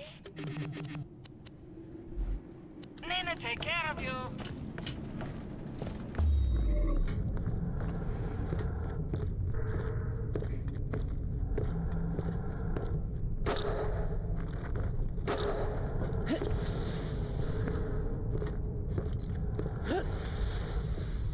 Whee! Slambony.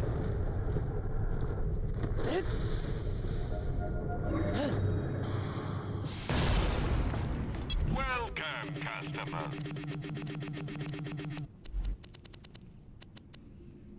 No. Ooh, better shield. And I can afford it. There's a rarity.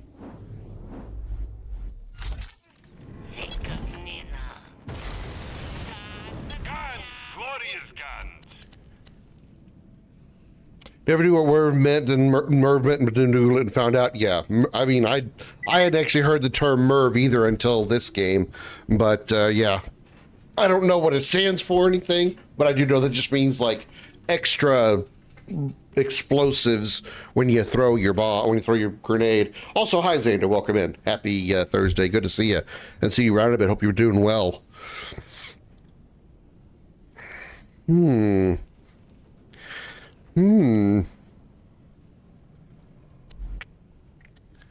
A corrosive laser rifle.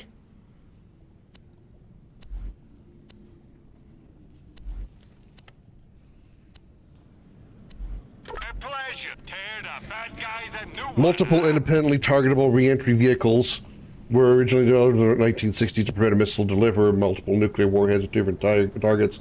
In contrast, traditional missile which carries one warhead, MERS carry multiple warheads. Okay, I didn't know it was related to rockets. I didn't know it was related to multiple warheads, though. Let's swap that. That way, up is shock, down is green pew pew.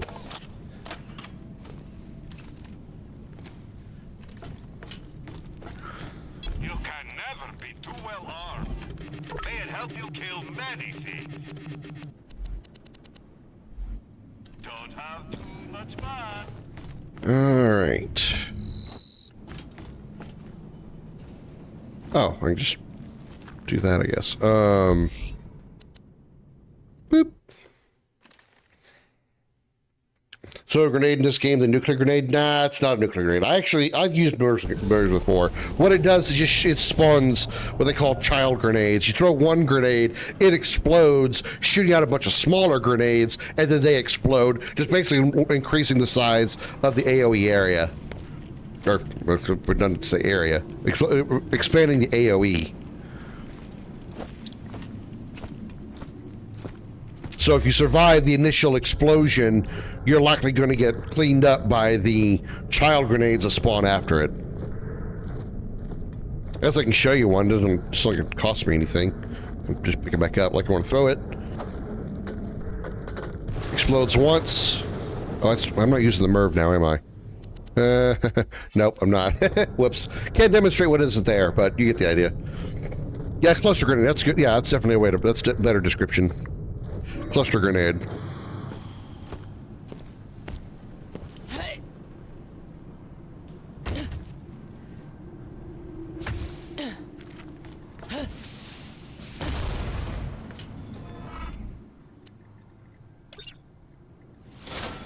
Is treasure your thing?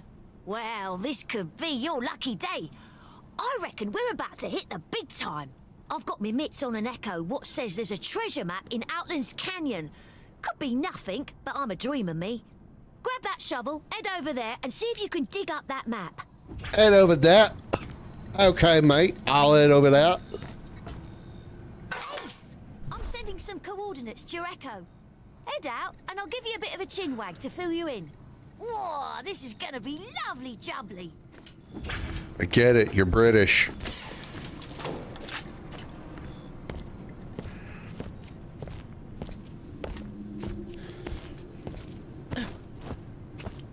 Vima, where are you? Running out of time. This is always tomorrow. Internet was still behind. Gotcha.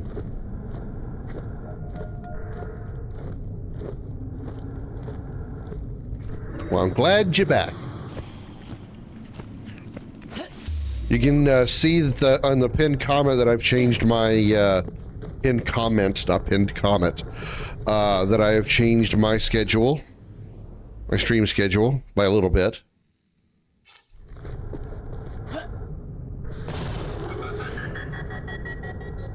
Basically, I just added another day off from streaming, that being Wednesday, because it'll give me more time to work on my RPG projects.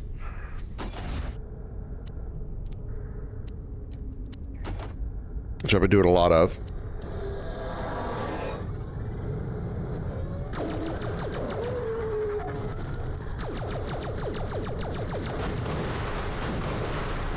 I'm not getting experience with those guys. I'm not fighting them. Nope, not gonna waste my time fighting things I'm not getting experience for.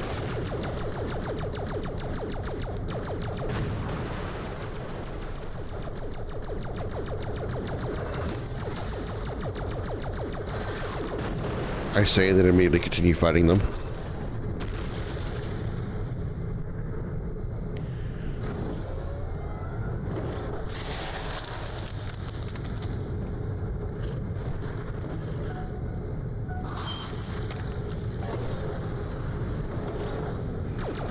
Hey, look where you're going. How am I literally broke?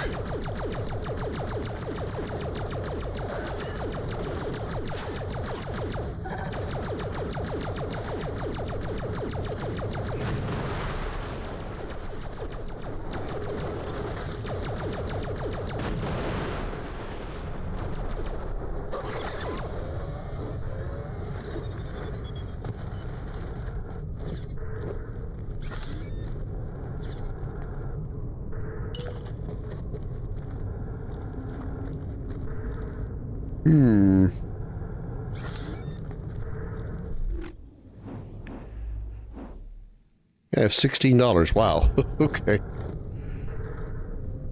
Ooh, a longbow grenade. Love longbow grenades. That'll help in this game, considering the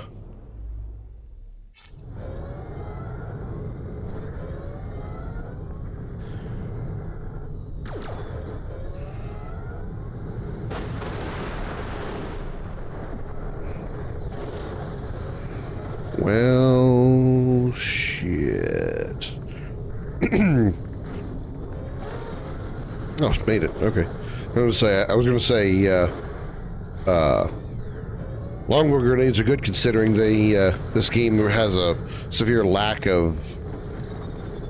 Why did you jump out that way? Fuck it. I have severe lack of gravity.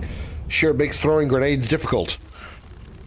Aha, threw a grenade at his feet, but somehow it still ended up in orbit.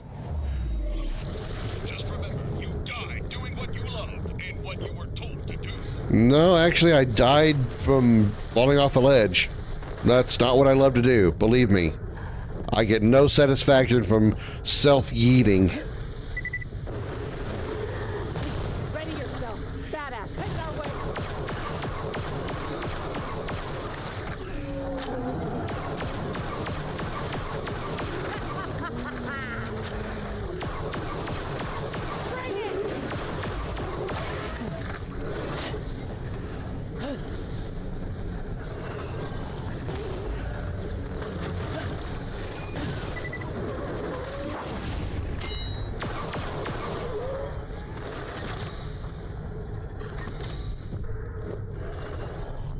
Am I still under attack?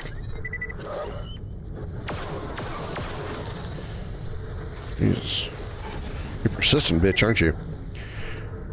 I have lots of anime to watch on my computer because I played D&D GPT and it's not offline. You know, the animes I couldn't watch because it would just get me wanting to play D&D PGP version of it, but I couldn't without internet.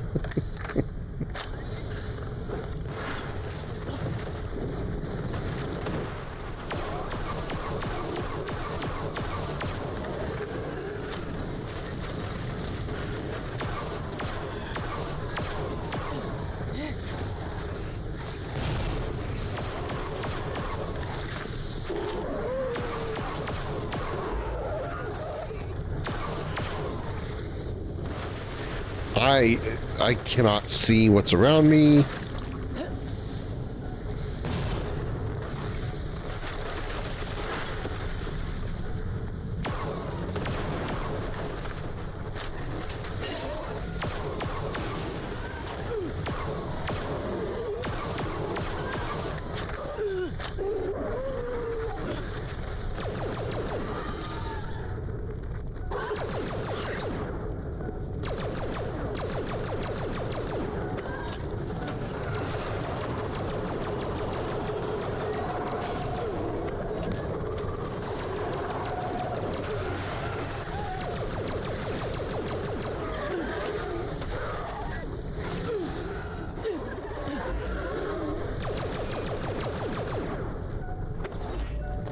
Like watching a movie, suddenly reminded of a game you love, you want to play, but can't because it's not installed. Yeah. Usually it works for me when it relates to like other games, but yeah. I get it. Never gonna keep me down, never gonna make you cry. Oh God.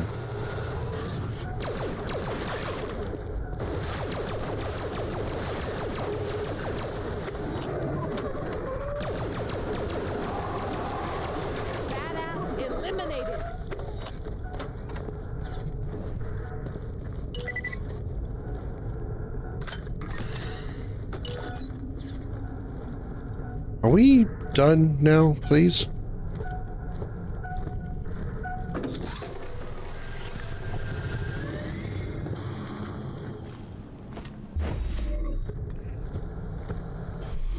I'm trying to get all the way the hell over there.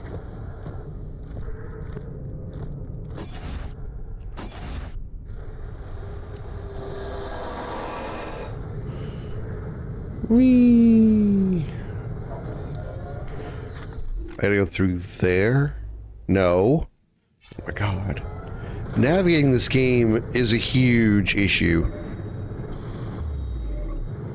I don't know why I struggle with this game so much more than I did with Borderlands 2.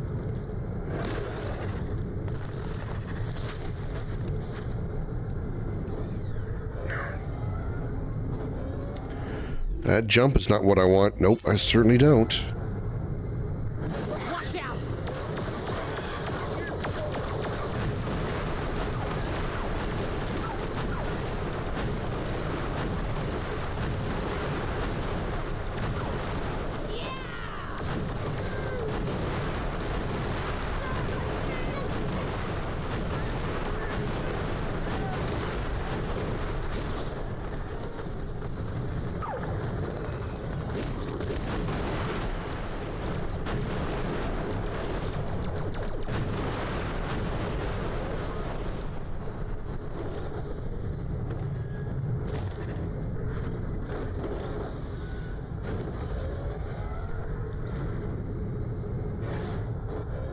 Okay, where?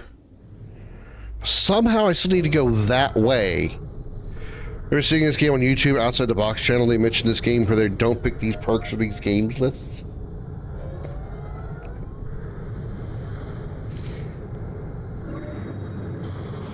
Well, I mean,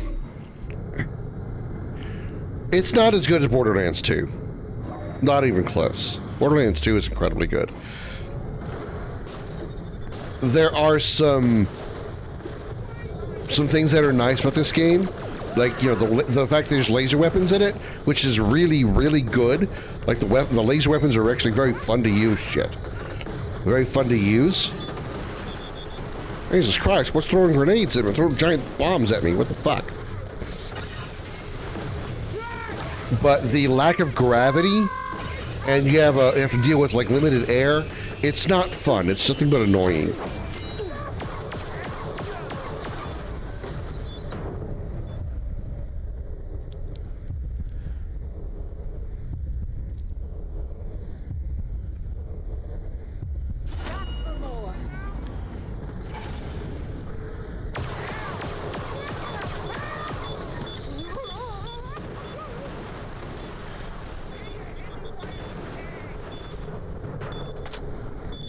B-I-M-O, B-I-M-O, oh my God. B-I-M-O, and BMO is her name. Hi, BMO. Yeah, I'm just here killing time with my my gladiator.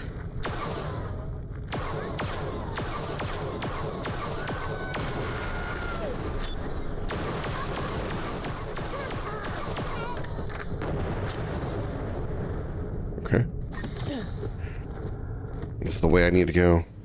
Oh, yeah.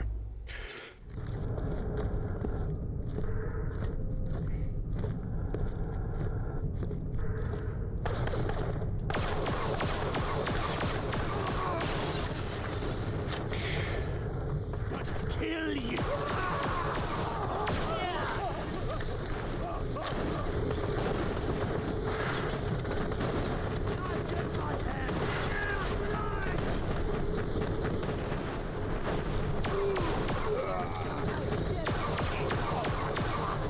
Wish I knew a doctor. Yeah, I mean, it's...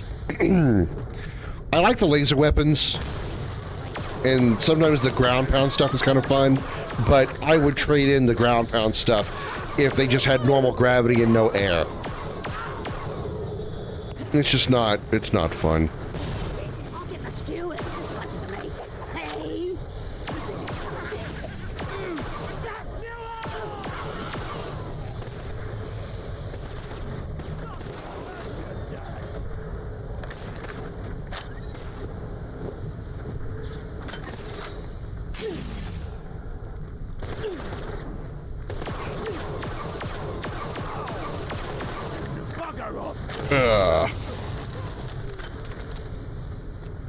So you can play as a clone of the BL2 bad guy, and apparently the perk to avoid is inspiration, why he talks to you nicely over the comms, encouraging you. It's literally it. Yeah, that's kind of the other thing, is the classes of this game. I don't know. I don't feel they're great. I think there's 6 total.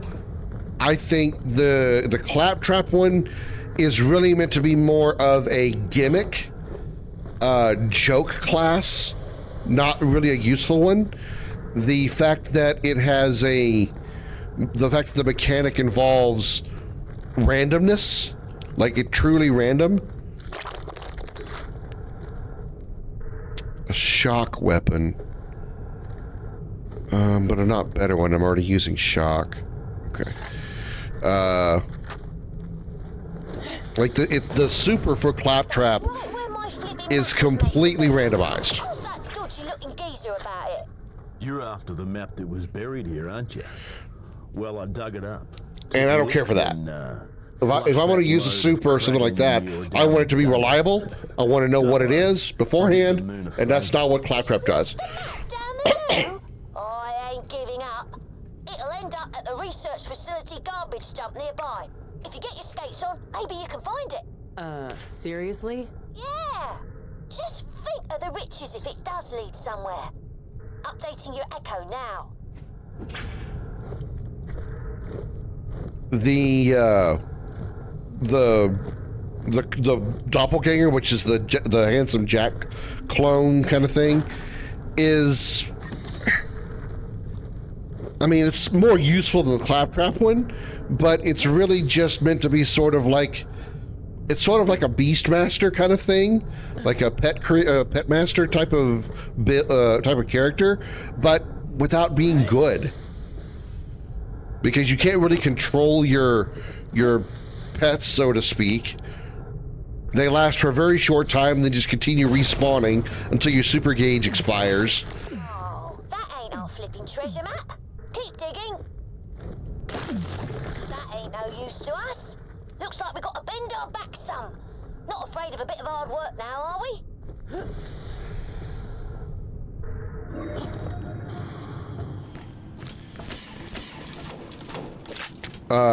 The guns, the Lawbringer one is an okay class. Its super is a little simplistic. Oh yeah, this thing. Its super is a little simplistic. All it does is it's like auto aim, but or aim assist rather, but like times a million. You probably get some kind of like damage buff as well, but for the most part, it's just like super aim assist. Like you hold left trigger and you're locked on a target, and you have to flick your stick. Flick your stick. You have to flick your stick in order to change targets.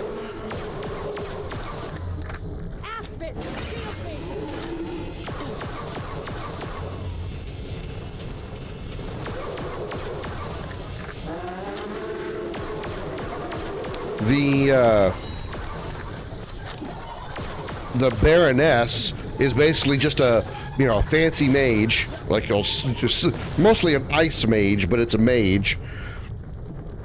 All her abilities are just simply ways to cast ice, or even have reprisal ice casting. So like if you get hit, you automatically shoot out ice attacks at the target that hits you. Something just happens like purely automatically.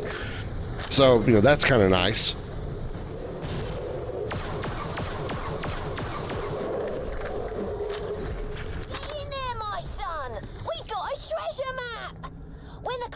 Hit your echo. We're good as gold. X marks the spot, doesn't it? Gold jewels, loads of bling. We're gonna be minted. This character that I'm playing now has a shield, so it's kind of a tanky class. Not quite as tanky as the tanks from the first two games, but it's a bide type tank. So like you put up your shield and you get shot a lot, you don't take much damage or any damage from it, and then you unleash that damage multiplied onto enemies. So that's kind of nice. Including me. But I mean, it's kind of nice, but it's not like fantastic.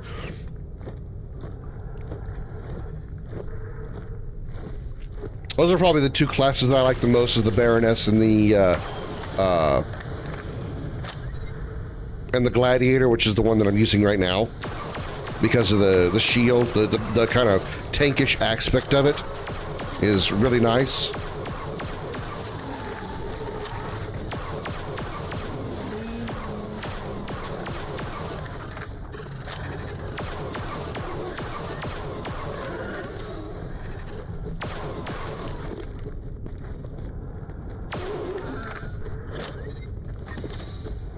These two are just sitting here, not even attacking me.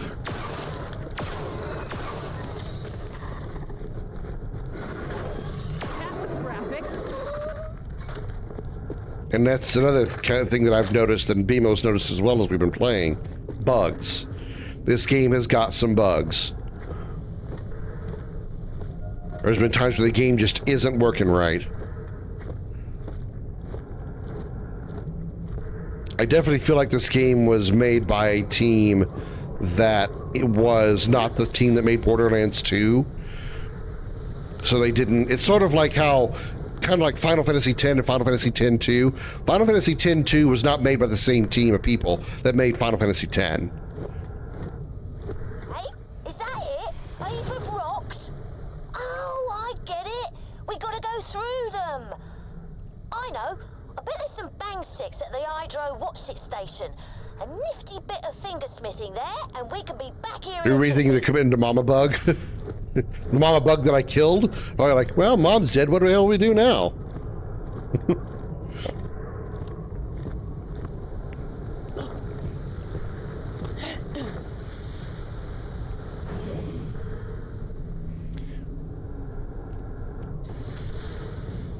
But there's been other times when enemies have just kind of sort of, I guess their AI scripted had gotten confused or locked up or something, and they just stood there while we shot them and killed them. There was a boss fight that happened earlier where the boss had to, like, once you do enough damage to them, it hits their damage threshold, and they have to go into their second phase. But until that point, they're immune to damage. In that second phase, they split. They were two characters that were like combined into one, and the second phase was them splitting apart. Well, while they're in the process of splitting apart, they're immune to damage, but they were in a spot that apparently they couldn't move from, and so they were literally just standing there. We could shoot them, and they were like reacting and sounding like they were taking damage, but their health bar was not moving. We literally could not do anything to them, and the boss would not. Therefore, we couldn't kill the boss. Enemies were spawning like crazy, but we couldn't do anything to them because he had to go. He was invincible during his time. He needed to change into his second phase, and so we had to like completely back out of the area, restart the game, or not restart the game, but like reload the save, and then we had to go through the entire map again in order to get to the boss. So yeah, it's basically like how Final Fantasy X-2 was made by a different team, which is why, you know, among other things, the quality of the game was not as good as the first one. Not saying that Pre-Sequel is a bad game, not saying X-2 is a bad game. They're just not as good as their predecessors.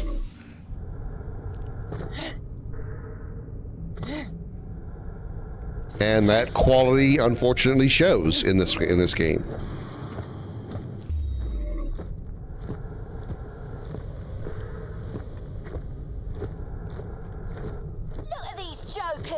Nothing you can't handle, right? This treasure hunting lot is fun, ain't it? Right, slap those charges down and let's do some renovating.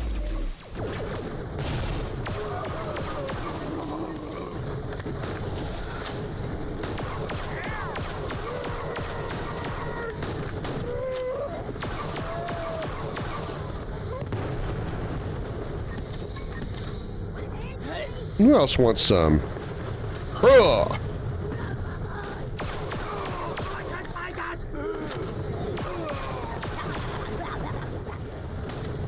And like I said, I think my biggest complaint with this game is the gravity/air mechanic.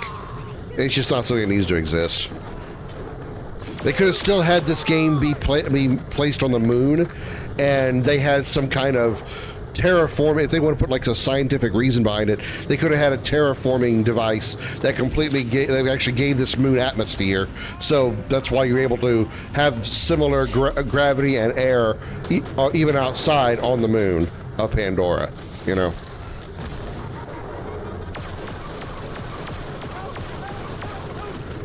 Adding a jump pack. You can still have a jump pack if you wanted to, but adding an air mechanic and all that stuff and low gravity to this game, to basically what is a Borderlands 2 expansion, wasn't a good idea. It was a nice concept that may have worked on paper, but in execution, not fun.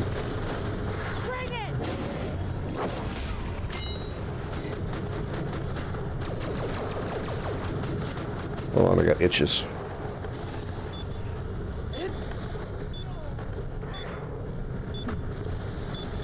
Where'd that aircraft go?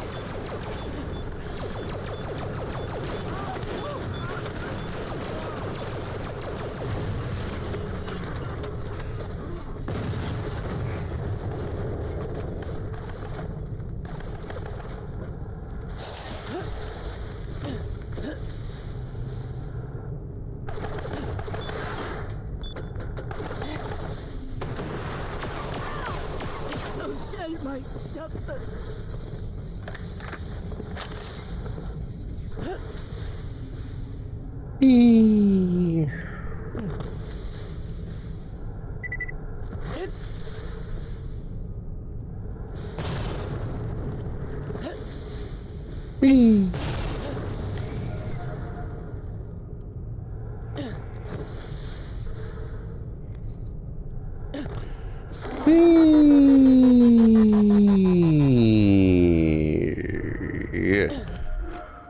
Okay, so we're relatively close. I was right there. 10-2 I found to be pointless. Hunt for relic, bump into that Blanca trio, which felt like Team Rocket knockoff. All Lady Relic Hunt, same knockoff group, quit after the third encounter with them. It's like, if I'm going to do all this fighting, I'm annoying clowns, and no, yeah. I mean... This is it. Time for the big payoff. Open her up. I don't think 10-2 was a bad game, like I said. I mean, it was operational, it was functional. The battle system was actually different than the first game, and it was in a good way. They made it a little more action-based, considering the original game was completely the first game was completely turn-based in every way. Oh, I don't mind telling you, I'm gutted, right down to my old nails. There must be something under this dust. Can you talk less, kid? Jesus Christ. Was the story as dramatic or drawn out or deep as the first game? No, not at all. I mean, if DLC were a thing in 2001, when Final Fantasy X and X-2 were in development and came out and stuff, then one would say that X-2 would be DLC for X-1. Because that's what it really felt like. It felt like a follow-up story that they still use the same assets in almost every set piece. The main characters were changed a little bit, and I mean just two of them. Even like Lulu, Waka, Kamari, they all had the same outfits. They all looked the same.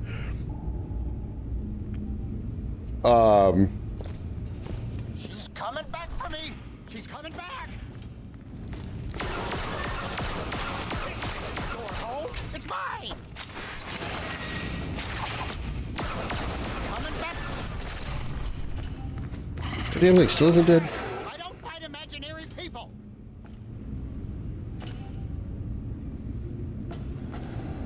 I don't know. Something. Alone since this moon. I mean, there's to me, it all was the dresses were an attempt to bring back the job system from very early Final Fantasy, but wasn't enough. Yeah, being able to change jobs. I mean, they kind of had to do that, considering. Oh, I'm getting a phone call from a Bimo Kimono. One moment. Shut the fuck up! Scratching at my ears. Let me in, she said. Go away, I said. Hello. I don't talk to imaginary people. What are you doing? Waiting for you. Waiting for me? Okay. Invite me. I'm going to get out of this game because this guy won't shut up. Who is not shutting up? I picked up a one of the a diary belonging to Rabbit Adams, and he just won't stop talking. He won't. Okay. I'm almost like half tempted to go back to the Gladiator because I was actually kind of having fun with it. But I have so many good weapons on the Baroness. Manage party. Started a party. Well, thank you. Network options. Online, friends only. No. No. Invite only. Invite only. Thank you. Invite partay.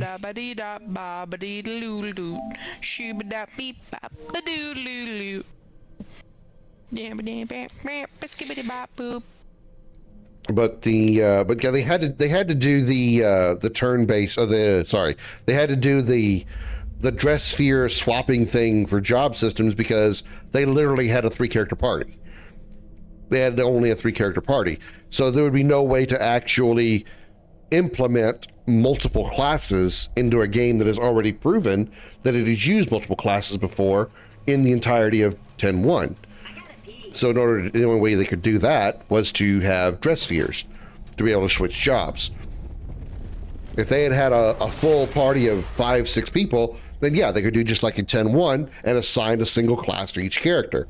But since they only had Riku, Pain, and Yuna, they had to give them some flexibility and allow the player to choose your classes, which was nice.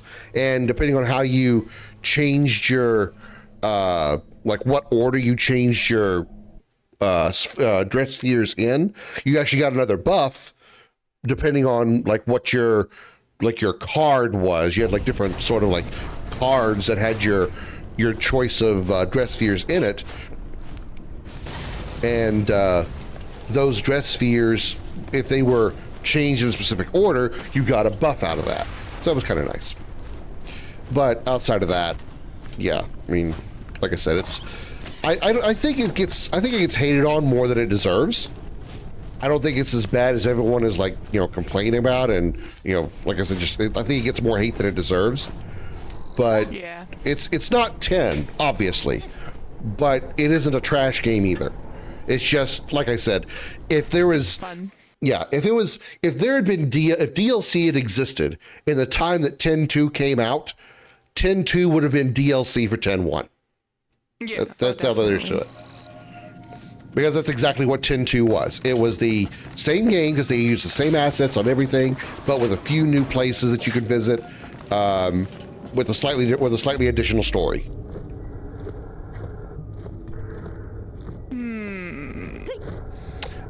We need to go see Pick the Pickle. That's some stuff to turn in. Stuff. I hear that too. Mine's all green though.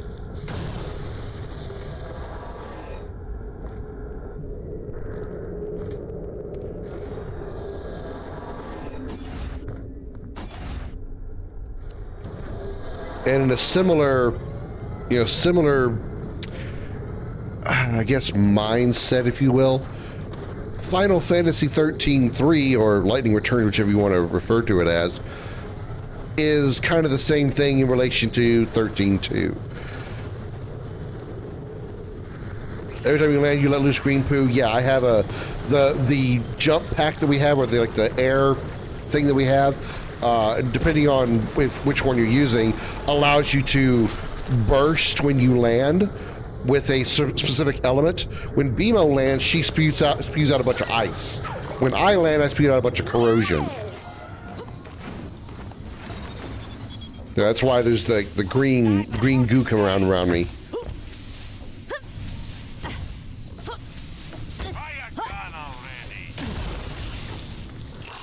No. I want that gun.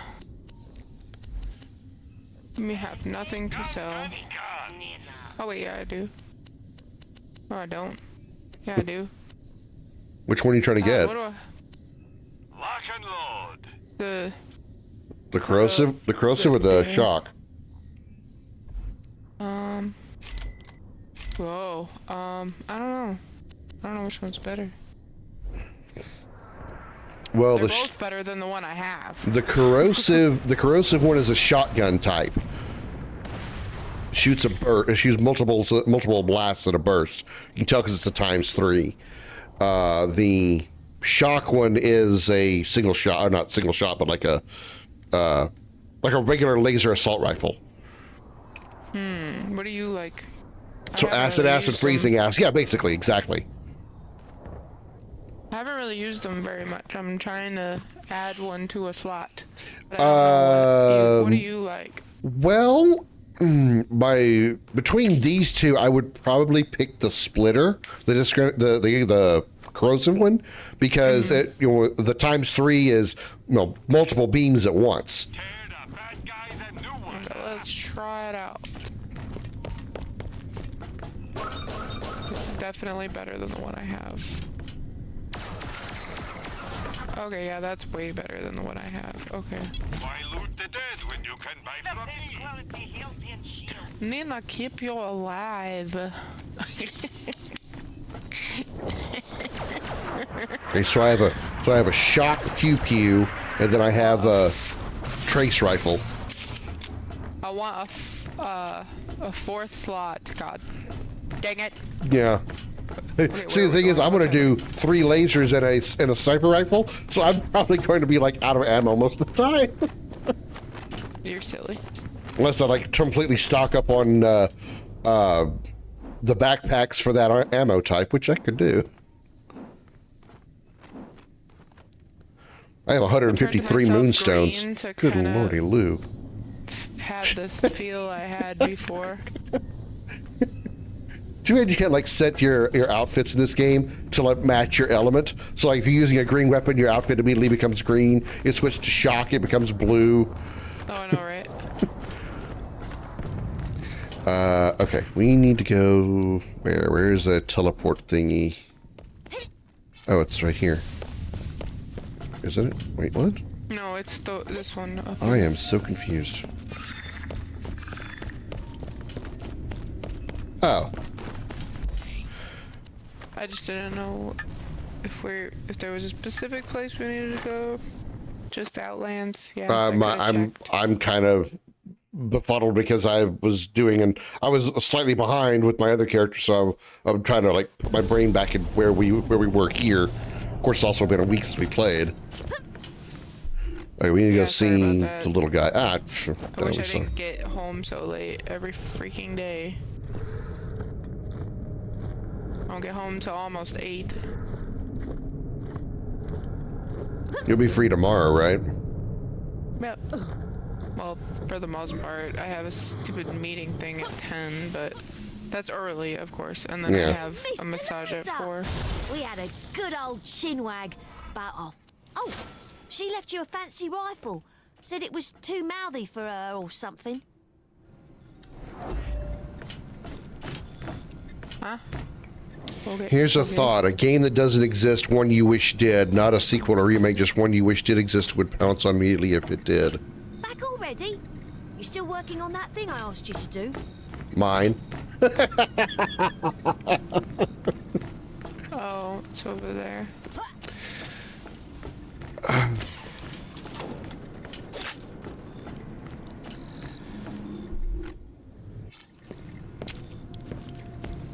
Is that a main quest line? Oh, it is. Okay, let's see if we can do some of the other side stuff first. All right, so let's find a teleport to the Outland Spur, which is over here. Oh, cool. Yours does. Yeah, I know.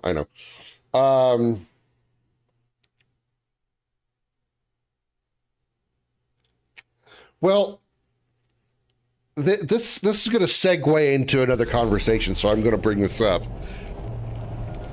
To answer your question directly, I would like to see a return of at least a normal mainline Final Fantasy game. Yes. Not that I have anything against the action games that they've had since Final Fantasy 12. You know, 13 was still kind of turn-based in a sort of way.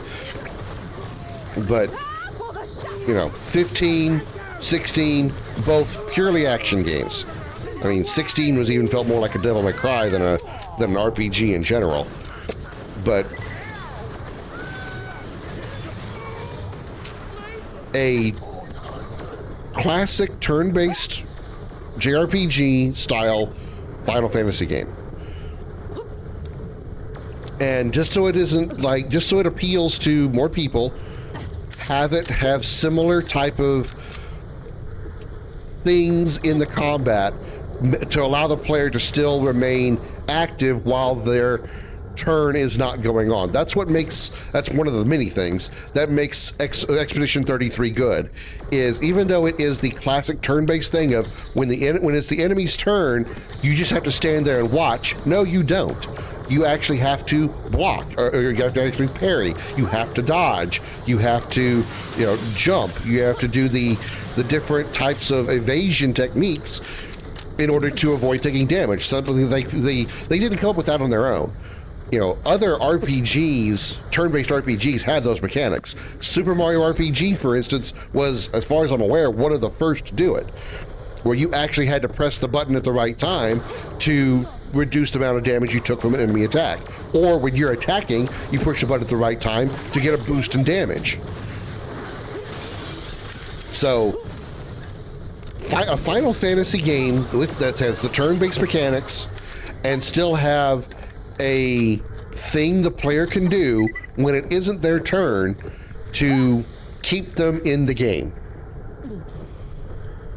Maybe not something as copy and paste as dodging and parrying and all that, because that's kind of, you know, now that 2 games at least have done that, it would look too much like a copy. But somebody with a lot more smarts than me could come up with some way to have the player still doing something while it isn't their turn.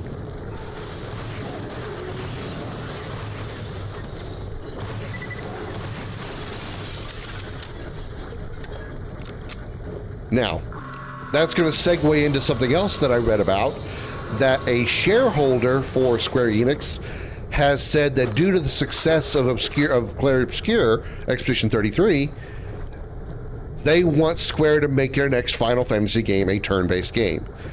Now, that is probably good news for many people, you know, myself included. However, this goes back to something that I mentioned some time back, that yeah, it's a pretty good chance that Square might decide to go ahead and make a turn-based RPG to take advantage of the success of Expedition 33. I realize how much that rhymed. But are the developers that are going to make the game going to put as much effort in to their Final Fantasy game, turn-based Final Fantasy, as Sandfall did with X33? That's also of what's made X33 good. It wasn't just the fact that it was a turn-based game. It wasn't just the fact that it was turn-based and you had action mechanics in it. It was the fact that the game was made and was overall good in every way. You could have had the exact same game. Expedition 33 could have been an Elden Ring clone, essentially. It could have been another Dark Souls type game. But all the mechanics, all the music, all the story, all the characters, that's also what made it good. It wasn't just the turn-based aspect of it. It was a big part of it, but it wasn't all of it. And so if the RPG, if the Square team that works on the next Final Fantasy game is told by the higher-ups or whomever, you're going to make this next Final Fantasy a turn-based game, if they don't want to do that, if they're not going to have the same desire, put the same kind of effort into making that Final Fantasy game as they would an action game type Final Fantasy, it's not going to be as good. It isn't. That is what is X33's strength. It was a passion project, and it turned out to be a really, really good one. If the developers of Square make their next Final Fantasy game a turn-based RPG, but they don't have the same passion for it as they do with another type of Final Fantasy RPG, if they want to make if their passion is more for action-based Final Fantasy, it's not going to be as good. You're going to have the same low quality, with air quotes, gameplay that you will out of the action Final Fantasies.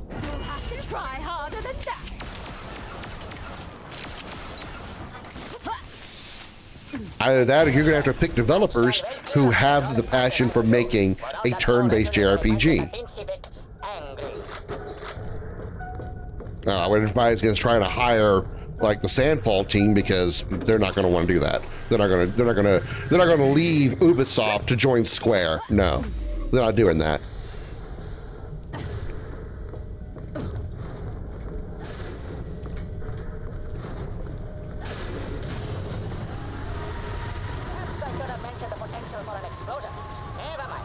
Test yourself off, and let's proceed. Now, I need a flight data recorder.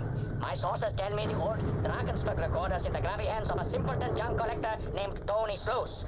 I've uploaded his location to your Echo device. You should be able to snaffle it when he's busy showing you his ridiculous collection of worthless junk. Snaffle it? Yeah, that's what I'm saying. That's what I'm saying, Xander. The Sandfall people already left Ubisoft. They're not going to leave Ubisoft to go to Square. Sounds like he might actually have it.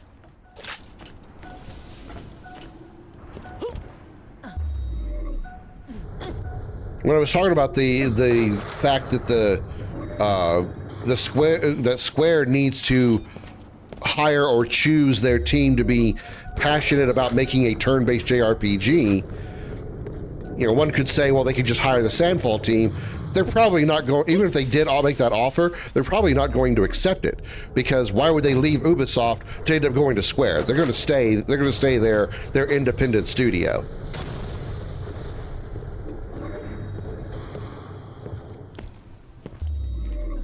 They left Ubisoft for a reason.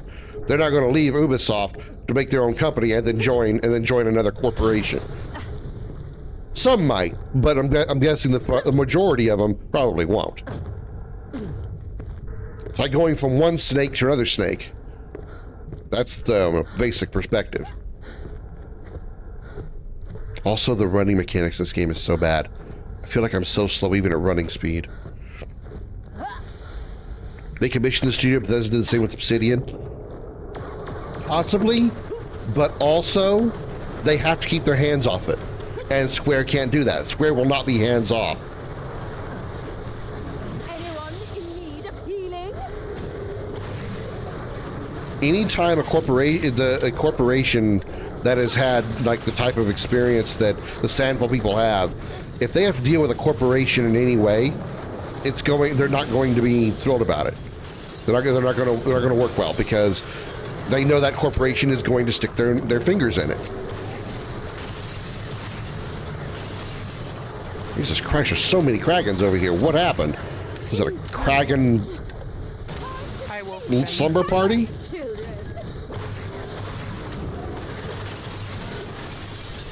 I'm not complaining about the experience I'm getting, but holy crap.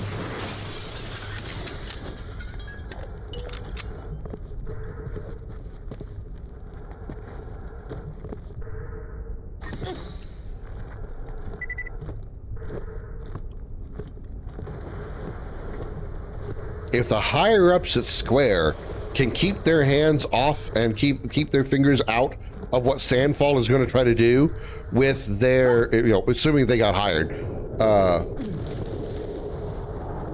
if they can keep their hands off of Sandfall's business while they're making this turn-based Final Fantasy game, then there's a chance that it could actually be successful. Better not have led on me.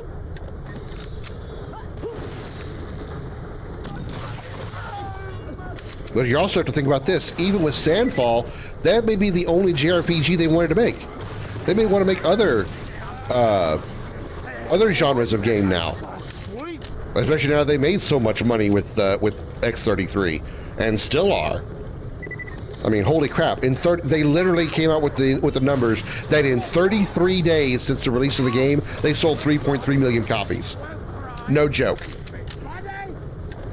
Within 33 days, or on the 33rd day since the game's release, the game sold 3.3 million copies. I mean, if that isn't perfect, like, what the hell, man? But still. That may have been the only turn-based JRPG they wanted to make.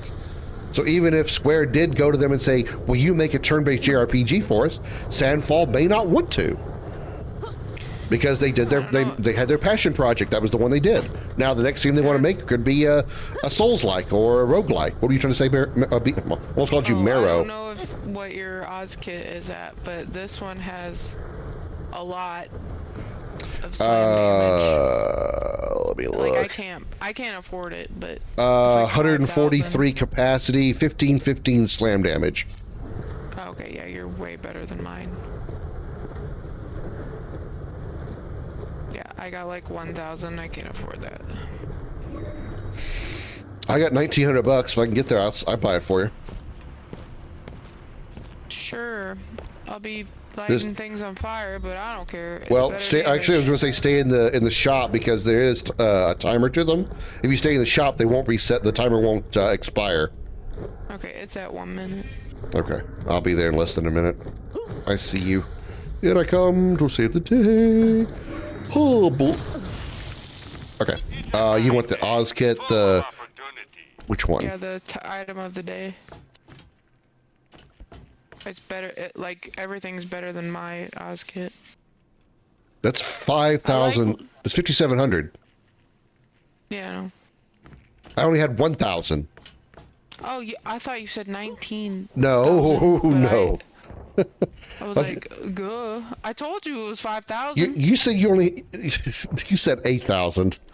You said 8,000. It's like I don't have 1,000. Like, oh, okay, no, well. I said I have 1,000.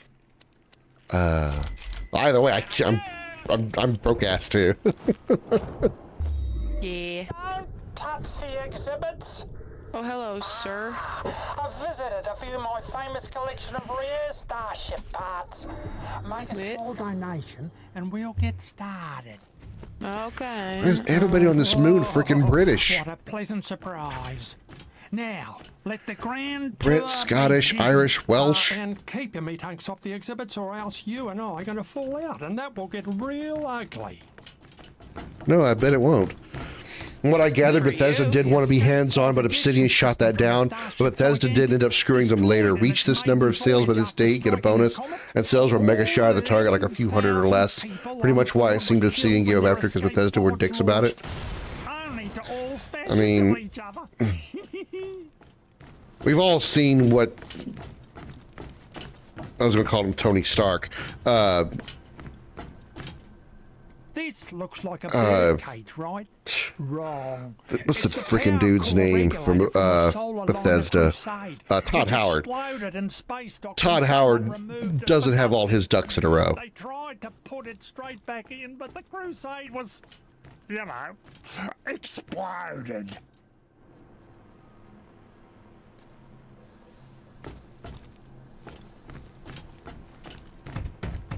And the tour continues this way if you like to follow me. I'd really rather not like to follow you, but I don't have a choice. Woo! Mama Chambas!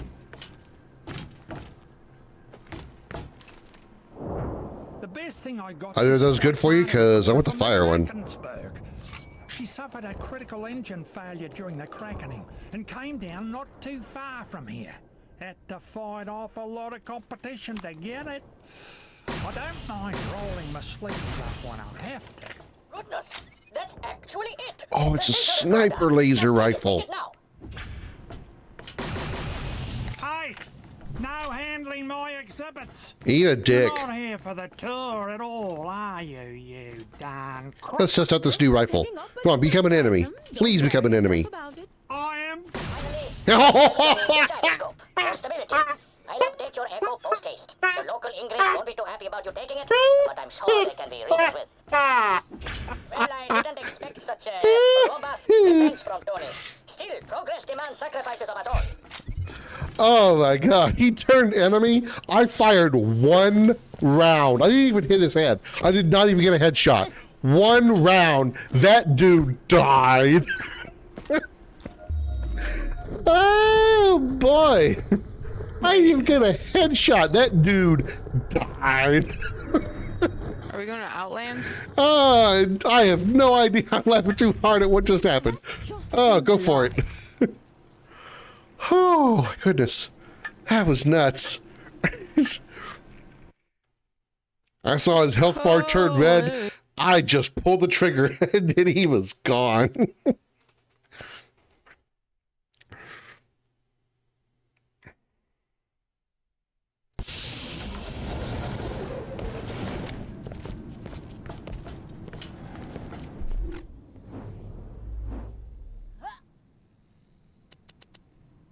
Find gyroscope. All right. Let's find a gyroscope. That's the option Square could take if Sandfall says no to hands-on. The Square will have to abide. Only downsides for Square. Everyone will see Sandfall's success and succeeds, not Square's. Square doesn't need. Square doesn't need to see a reputation. It's not going to have a problem with their reputation. It's Square. It's Square Enix. Their reputation is well established.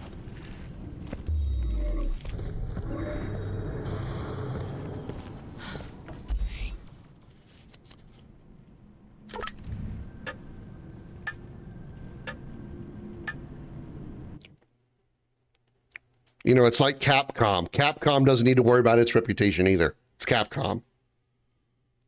Even if they got, you know, even back in the 2000s when they made their quote-unquote bad Resident Evils, like Resident Evil 5, Resident Evil 6, they, you know, they still managed to hold on to their reputation because it's Capcom.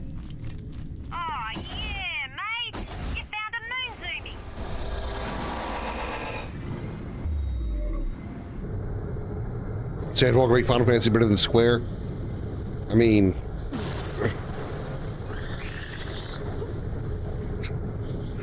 if it brings Square a lot of money, is Square really going to complain? I mean, I'm going to be... Again, I'm probably still on a little bit of a high from... Even though it's been, you know, easily a month since I played the game. Probably about closer to 2 now.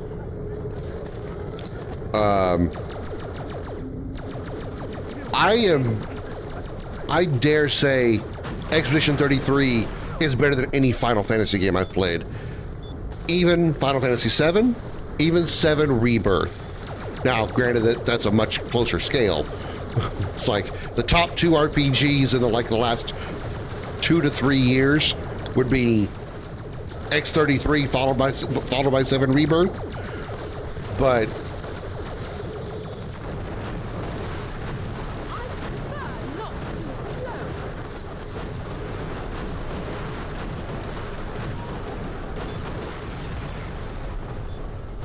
I got yeeted into the lava.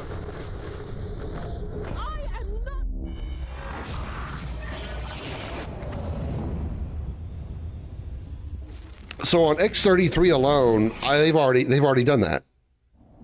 You're using your example. You approach the gyroscope now. Fend off those pervasive scabs. Hang on, maybe I'm trying to catch up. I got blown to oblivion and yeeted off a cliff.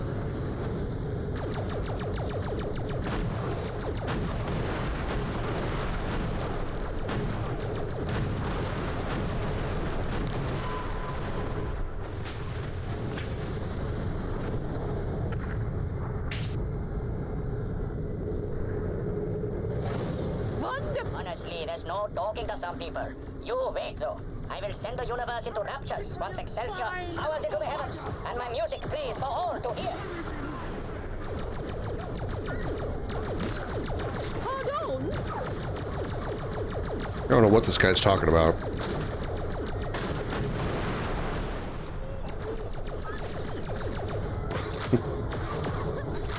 I'm running my mouth too much about my useless knowledge involving the developers of video games.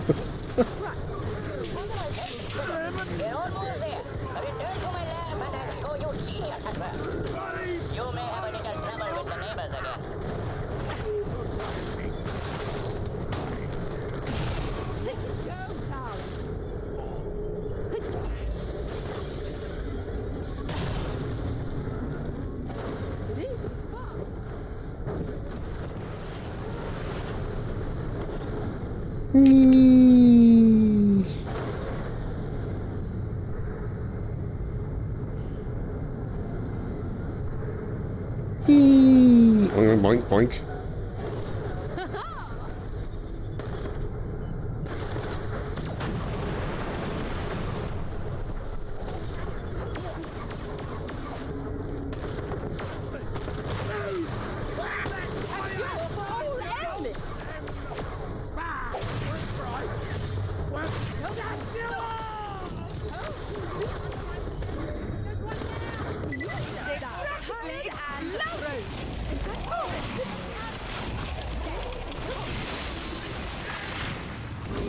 I love lasers. They're so fun, yeah. I love green lasers. Watching people disintegrate.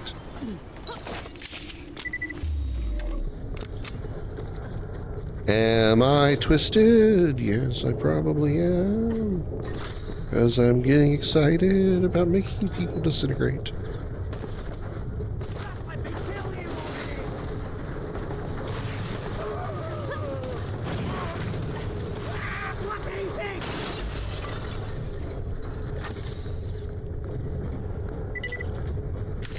I should probably spin some of these moonstones, huh?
No, Bimo! Never mind. She doesn't need me.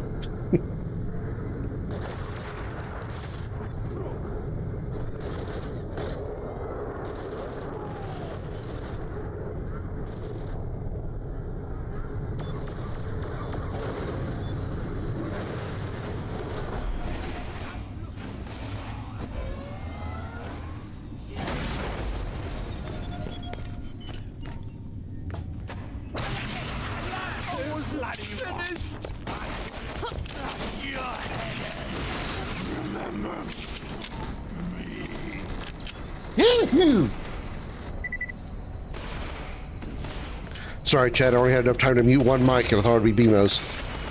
I want to sneeze in your ear.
Most wonderful! Excelsior is now almost ready to launch. One task remains, however. Sugar rats are now most vexingly proximatous to my rocket. We cannot risk a collision. Get them out of my way.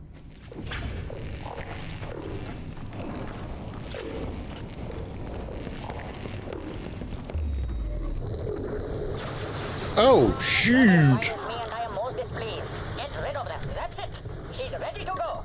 Oh, that was easy. The viewing gallery for a front row seat as my beautiful creation unleashes audio bliss. Audio bliss.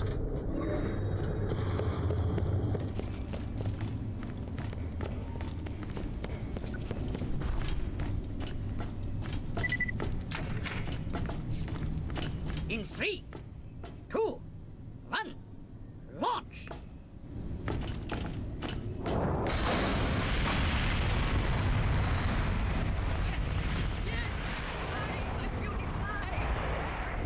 Trajectory looks good. And let there be music.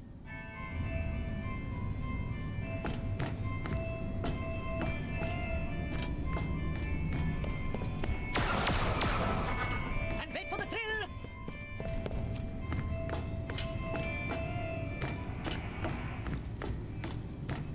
What? No! What's happening? DJ's Boom and Rung coming at you, both decks loaded, mushing it up live with a big time, here with a pirate radio shout out to the Elpis Marset. No! No, this cannot be! My music cannot die! I will boost the signal despite the considerable physical danger in which this places me! I need more power!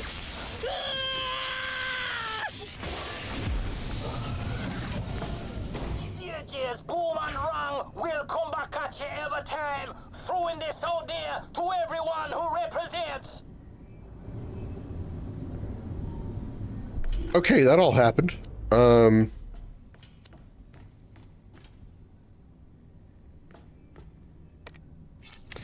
Game I'd want to see: FPS RPG shooter, progressive story that advances the game world after certain milestones, mainly side missions and small collectibles, single and co-op. Terminator Future War, start from the very beginning after Judgment Day. Start with regular guns, and as time progresses, so does the tech. Start from earliest T-100s, the latest TXs, and so on. John Connor's in the game, but never actually meet him. So you want a Borderlands in the Terminator universe? Because that's exactly what Borderlands is. It's a FPS RPG. I mean, a little more looter shooter than what you're probably referring to as well, but...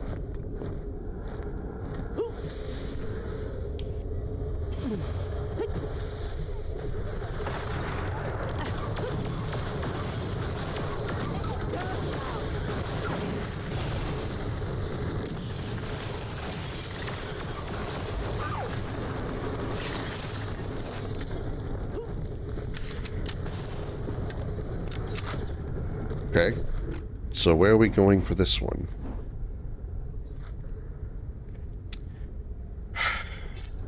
All the way over here. Ready. Can I make that jump? Only one way to find out. I've made it.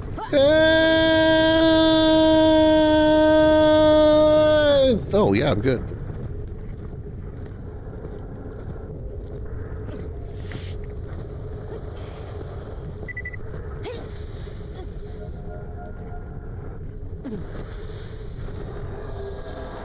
Dang it. Wait. Where's mine? Oh.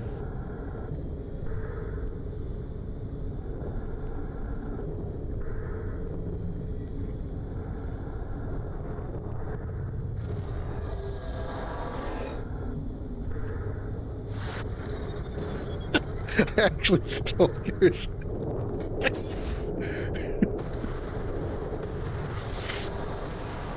You spawned it right in front of me, so I just jumped on it.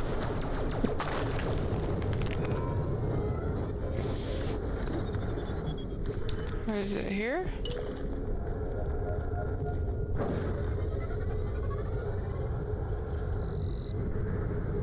Concordia? Yeah, it's Concordia.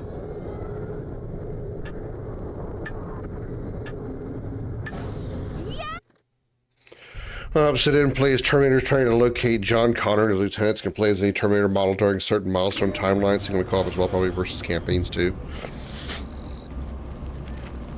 Whoa. It'd be interesting to have like a... You are one of us, my friend. A provider, a giver, like a messenger of hope, ready to stand shoulder to shoulder with the people. Sort of like a competitive cooperative thing, where like you could play as in the same story. One person is playing as a Terminator, one person is playing as the humans. Yeah, we're both experiencing the same story, just from different perspectives. That stinking traitor, the Marif, might might be dead, but I hate leaving a job unfinished. Sure, I can't kill him again, much as I'd love to, believe me, but I can make sure no one remembers he ever existed. Here, old Huckster kept kind of a diary about his exploits, hid 3 juicy echoes in his office. I want him gone. Find them. Destroy them. Let's wipe his grubby slate clean. You're an op. Hello, is this the on? Oh, yes, I see the light there. I am Sir Hammerlock, a zoologist on Pandora. There are some fascinating creatures on the moon, but one in particular strikes my fancy. Since I'm not much for interplanetary travel, could you acquire a couple of specimens and mail them to me? Now, I might mention that exporting lunar wildlife is highly illegal and, more importantly, frowned upon by polite society. You may have to smuggle the creatures off the moon. Hope that isn't too much of a problem. Oh, bloody hell, it's Alistair. Sure, Hoss. No problem. This is definitely ain't your sister pretending to be somebody else to avoid getting into another argument with you. I wish she talked like that all the time. Moon threshers. Never been heard of or seen before. Breed like wildfire, apparently. Could be strange evolutions of carnivorous plants. Oh, it's Alistair. Dickly Dock. The Vault Hunter ran and shot. They shot and ran and killed a man. Pickly Dickly Dock. Dickly? Wisdom. Nice work! I've got one last nugget of fun to be had if you game. I picked up an old distress signal in the Outlands. Someone might need help, but maybe there's bonds of salvage out there instead. Uploading the coords to your Echo device now. I was going to tweak your gun so it shoots explosive rounds. Tons of fun. Though you'd need to watch where you fire the thing. But change of plan. I've got it doing corrosive damage. Want to give it a go? Please? Tops! Here you go. Handle with care and all that. I recently took delivery of some claptrap units. Turns out the bloody thing's main processors are totally fried, which would explain why they were so right cheap. Anyway, put them out of their misery, would ya? Need me to tell you where they are? Thought not. If you want to take down something made of metal, a corrosive weapon's your best bet. It's all gonna work out just. Ooh. What's happening? Oh, They- she gave it to us already? Yeah. Uh-huh. Oh, okay. It's the same kind of weapon that we already have, but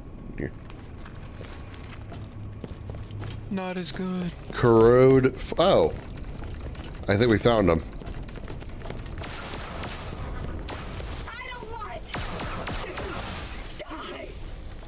Don't Where worry, you going? that'll be some residual data. That clappy's a total vegetable or mineral. Probably.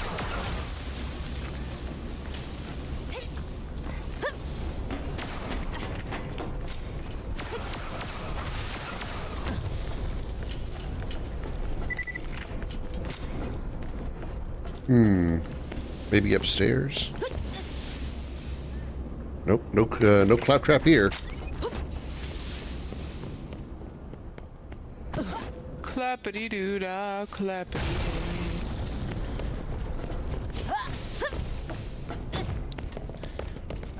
Where's he hiding? What do you call it? What do you call it when the claptrap goes to the bathroom? Pop crap. Ah! I fell. Speaking of clap craps. In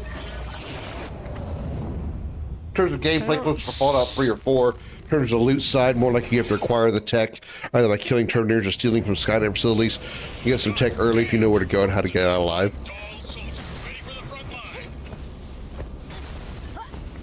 All these trends mean more stuff I have to repair.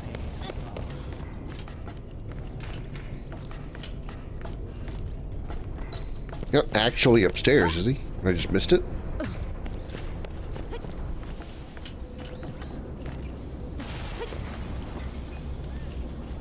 Nothing ever changes.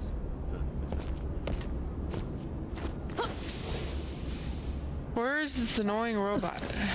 Oh no.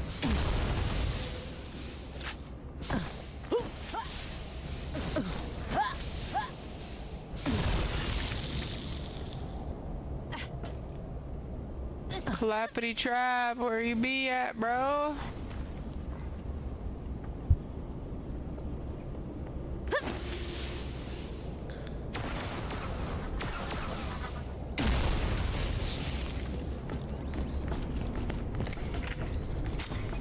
Oh, I found him. Especially I hear him.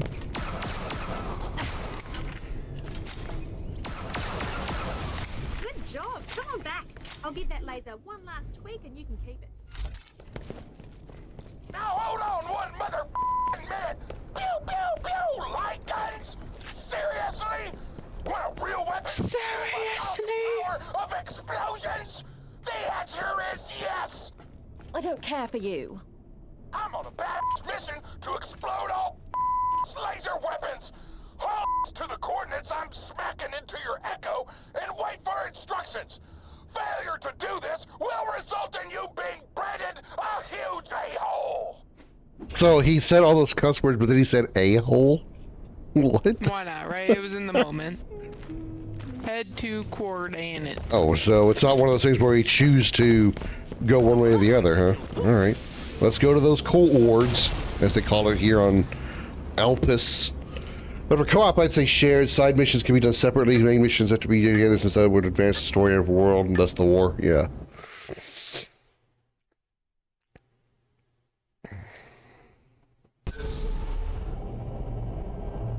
Alright. Probably my second favorite character, Torg. Let's see what you got for us.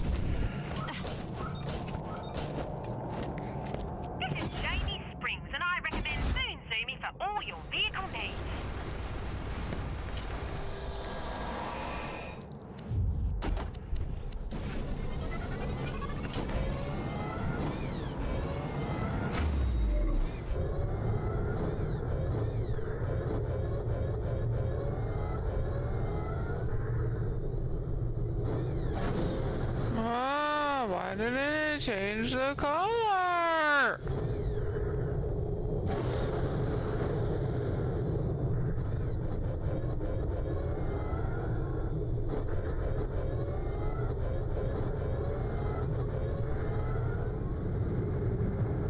Priorities.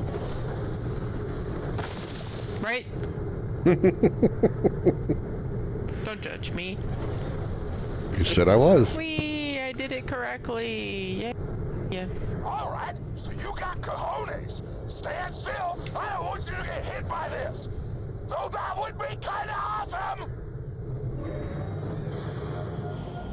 See that homing beacon? Grab it. No. Where?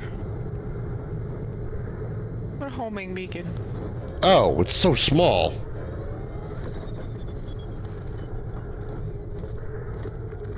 Are you still dropping off that laser? Feels like you're taking a long time getting back to me. Don't answer. You're too busy doing awesome stuff. Put the beacon on the ground where your echo says. Respect the echo.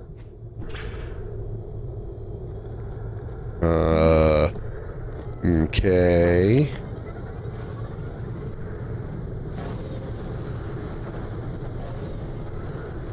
Oh, I see it now. Whoa.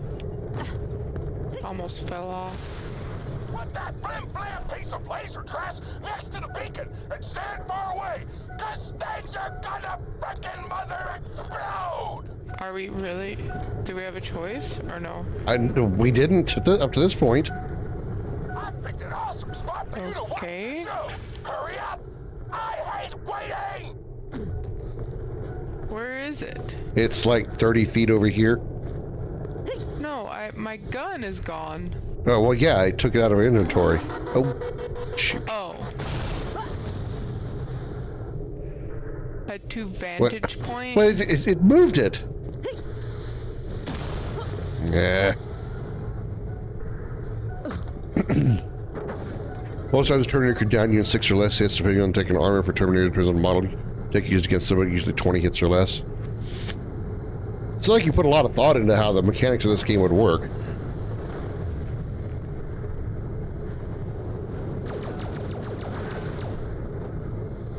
Nothing says I hate you like 50 barrels of high-grade explosive inside a spaceship sent hurling into a weapon that is a travesty to nature. Oh, wait!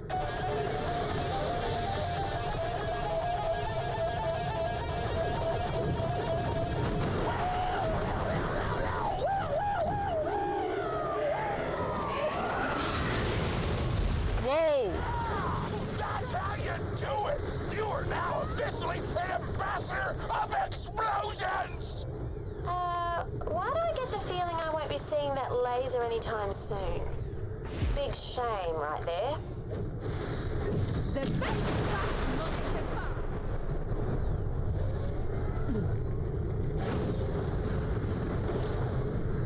I mean, I have another corrosive laser. You can just use that one.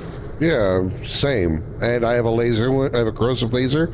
I have a shock laser, and I have a fire laser. So, you know, the only thing I don't have is a cryo laser. Oh, cool! I made it. I don't know how I made it, but I made it. Yeah, the game simply gets better as the tech on their side does, like very early times.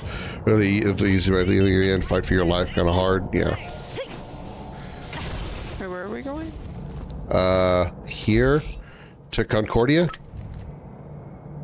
Oh, okay. Sorry. I was just following the squares. Sorry. Now we got to go find a thing for Hammerlock after this. Oh God, Alistair. I wish you. Well, this is totally not your sister. Well, I want to talk to you because I know it'll start another argument. He's like, splendid. Recognition of services rendered to explosions. Accept this totally generous reward. Later. Oh, I was going to tweak that laser so it dealt shock damage. You could have used it to quickly take down an enemy's shields or make him dance funny. Oh well. What reward did we get? I didn't get nothing. It was a gun, an assault rifle, I think. Okay, I guess just went into my inventory because. That's the biggest laser. It's not levels like most RPGs, more like levels in terms of story difficulty being the one thing you can't change. No, it's a shotgun. I'm sorry. Oh, okay, got it. So it's more like world levels than player levels. Outriders is that type of thing. Okay. Wiping the slate. Let's go back to the mayor's office.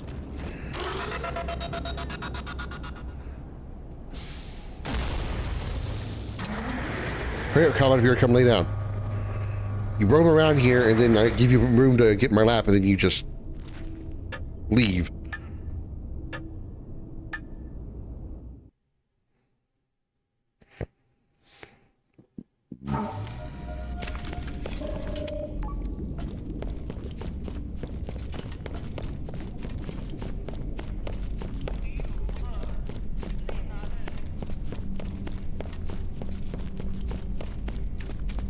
Between you and me, the guy had an ego the size of a space station. A freaking space station. Those are pretty big. No, Sherlock.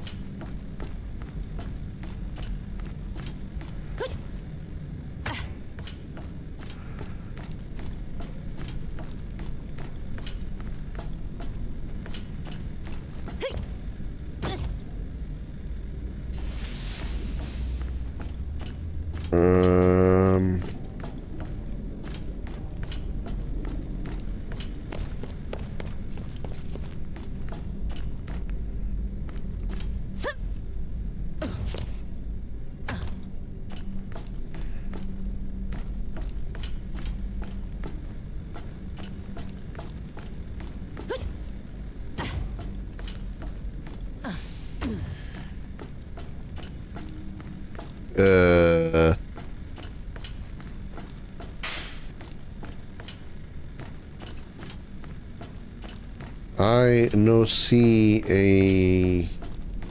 an echo. Oh, never mind. Yes, I do. Blink. Seriously, in the fish tank? What a prick! Come on, let's hear the old goat one last time.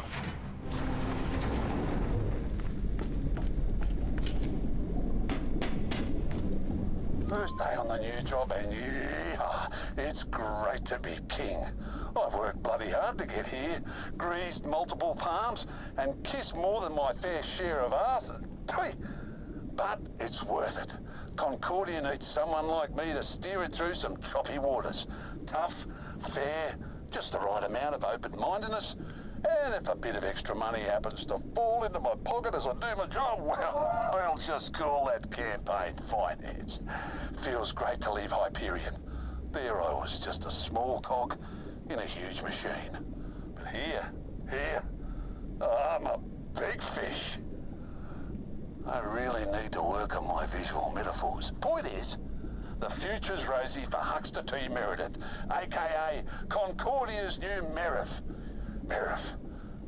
A mayor and a sheriff. Wow. How much crap can one guy shovel? Man, I did the universe a favor wiping out his back-shooting traitorous ass. You know what to do. If they die as a mechanic like that in their game, better check you get longer you last in terms of days, other factors of zombies, how hard they are increases. Interesting.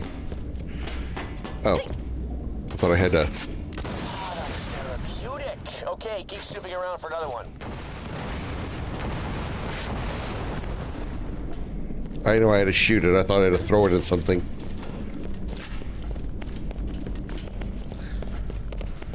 That's the biggest laser I've ever seen. You gotta take a look at my... Never mind. Found it. The old moving bookcase, huh? That guy was a walking freaking cliche. Nobody puts stuff behind bookcases anymore. Who even has books? Let's have some fun and see what else our bull-shoveling pal had to say for himself. Play it!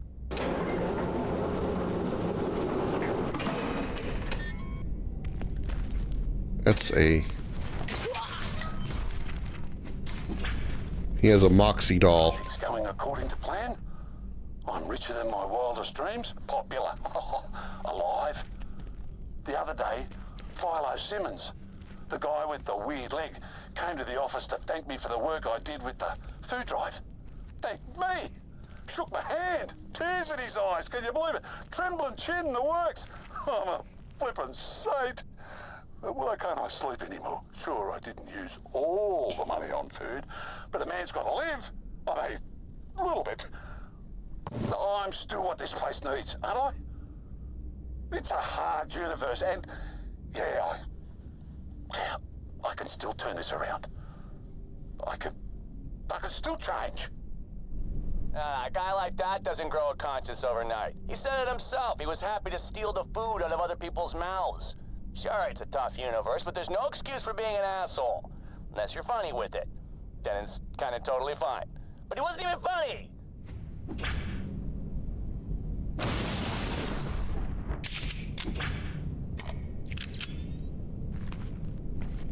Day 400, day 700. Well, I haven't played one day in it, so you're doing better than me. Volume the third, Echo. Okay. A slot machine in his own office? Okay, I actually got it while listening to this. Just destroy the thing, will ya? No, I think I'll listen to it. I'm beginning to find this surprisingly not dull. Fine. Man, who's the boss here? She came last night, dull bitch. Made me betray Hyperion. Not that I care about the board, money grubbers. Just the clueless workers I'm probably helping to kill. I'm done. I'm out. I could feel the last of whatever it is I call a soul being destroyed as I accepted a payment. But I didn't want to die. And if I didn't do what she said, who knows what she'd have done to Concordia. But I did have the keys to Helios. If I leave, then maybe Zarbaton and her Purple Army will leave my people alone. I'll go somewhere. I'll try to make a fresh start. Atone for my sins. I know I'm running away. Bloody coward. I'm the biggest ass on the moon. And there's some asses on that moon, but I'm the biggest. So Hux was crawling around searching for some kind of redemption, huh? Well, I'll give him redemption. In fact, let's immortalize him in song. Don't destroy that last echo. Grab it. Take it to Moxie's and give it to those DJ assholes. Boom and rang. They owe me a favor. I got them the gig. Okay. By the way, you get the names of the DJs? Yeah. Funny, isn't it? Are we going? We're not. It's a real clever joke. Like it's so clever, you just oh, you can't help but acknowledge it. Yay.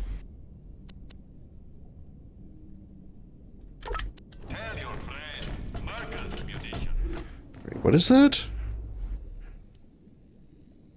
Multi-core life support. O2 increases O2 capacity by 25. It reduces O2 consumption rate by 20% for every player equipped with a support relay. Increases gun damage for each unit of O2 you have. Do you have this? I don't know where I got this. What's happening? I have a orange level Oz kit called Voltaic Support Relay. I don't know where I got it. I don't know. Maybe it was a reward for a quest or something. That's why I was kind of wondering if you had one. I don't have one. Okay, maybe it was just a one-time thing then. Okay. Maybe you picked it up. I don't know. It's not very often I get orange stuff, that's why I'm not trying to pay attention to it. What do they call it? Go ahead, you can take us out. Jealous. Oh, I'm sorry. I can give it to you. I don't really want it. No. Wait, what? I don't really want it. Well, it's not that amazing. How high is it? The damage it deals is only 800, but I'm at 1,000. But the O2 capacity is 158. It increases your damage depending on how much oxygen you have. You get like a buff to your O2. The more O2 you have, the more damage you get. You deliver. Interesting.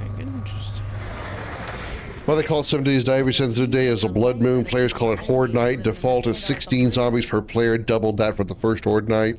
Then the total doubles every 7th night. Yeah, I watched Markiplier with his friends play that with every day being a blood moon. That looked like you know that terrible, ugly ass statue scary. of our Marif? Get me its head. I'm cooking something up, and I think you're gonna like it.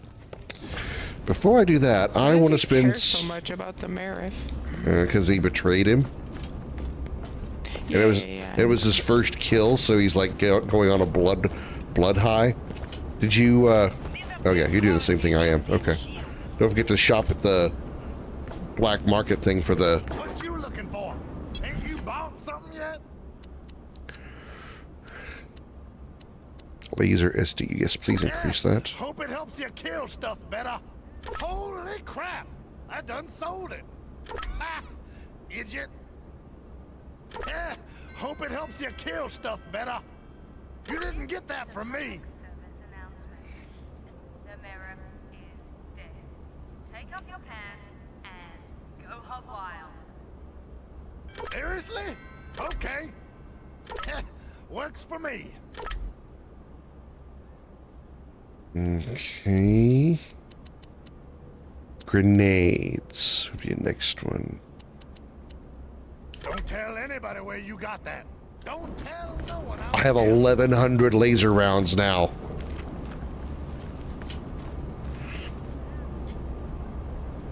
So just double that every 7th, and you'll understand why I started at day 60. Yeah, I know. Yeah.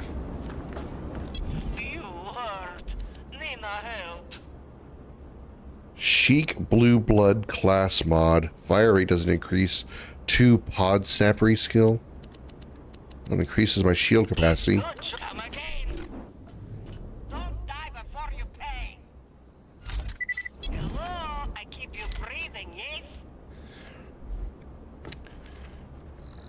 What is the pod snappery skill? I don't even know what that is. At least it's not one that's like near the end of the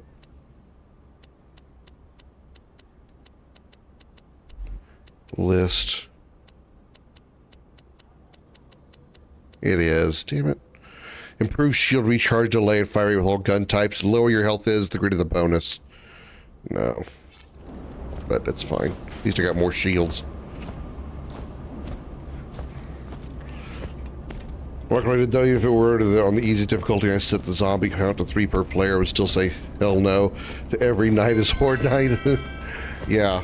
It was, I don't remember if he had any, like, special mods to it to where he could. Well, it wasn't actually. I mean, it was Markiplier playing, but I think it was Wade's mod, or it was Wade's settings, whatever. I don't remember if he had any like special mods to kind of like help balance it out.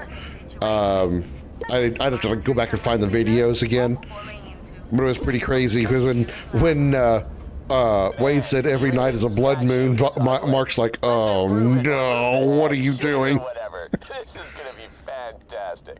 You're an odd one. Yeah, do it.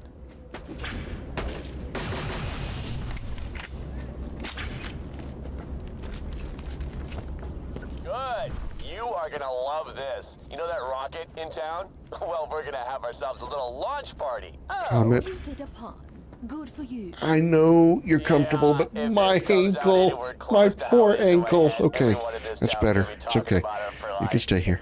Pretty much ever. Okay, you're fine. You're fine. Oh, thank you for moving. Comment. Oh, thank you. Ah, oh my foot. Oh my God. Oh. Okay, Oy. see that spike on the end? The rocket needs a new figurehead. Jump right up there and decorate it. I know I should be watching this, but I'm trying to recover from a sleepy foot thanks to my cat. Ah, perfect. His smug face will smash into whatever crap hole we fire it at. Speaking of which, put in some coordinates for this ship to fly to, I don't know, how about Pandora? Does the planet have a butthole you can send it to? Other than this one, of course. Well, I mean, there's the vault that the destroyer came out of in the first game.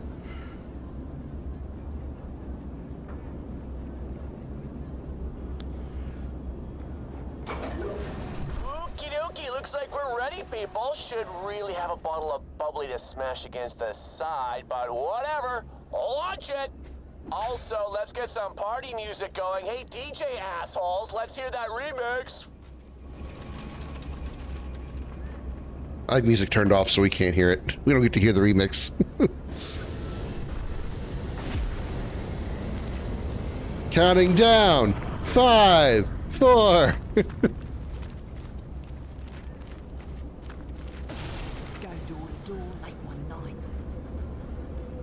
That was great. And I'll be honest, I'm feeling pretty good.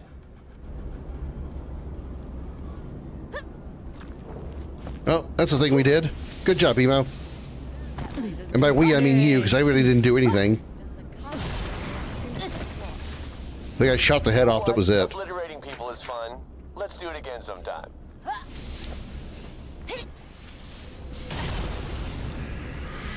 Next side quest.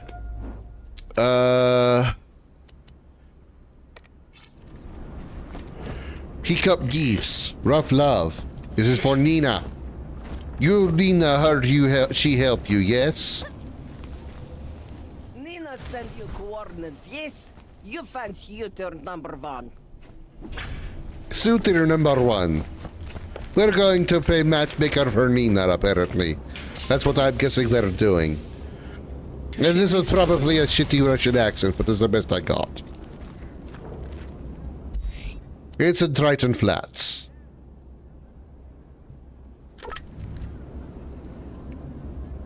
Is it the difficulty to warrior slightly harder than normal, and Wade put the zombie count to 32 per player, and what added the difficulty, you each spawn randomly somewhere else, so they had to find each other, plus the default death setting, drop everything on death, so yeah.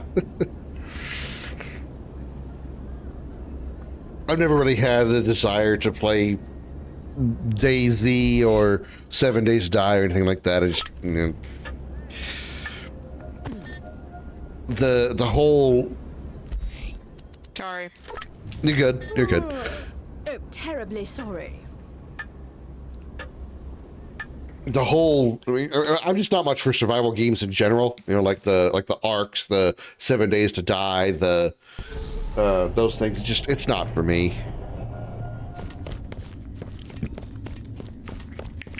Unless there's like an ending to it, like a finish, which Ark kind of has, but I don't know, Ark just does really is like, Ark was like one of the first survival games I played, and so it's kind of hard for me not to judge the rest of them on similar on the same interest. I mean, I know they play differently, but you know, Ark just really. If I were to actually play a survival game that I know has a finish, at least I'm pretty sure it has a finish, probably the only one would be Subnautica, and even then, you know, just you know, it's not my thing. Give meathead gift. Okay. Oh, it's you. Nurse Nina fancies you. Little Nurse Nina? Why, I had no idea. Am I blushing? I can't tell you have a mask on. Tell Nina I'll look her up the next time I'm in town. Now you kill him with ice. See how hot his love run. What? Not if I kill first. It's shame. He pretty boy, but too weak. Nina forgot to say, you test shooters too, yes? They tough enough to handle Nina's love. They survive. Now go find shooter number 2. Don't forget garden flowers. Oh, freezing him. Right. My bad. Sorry.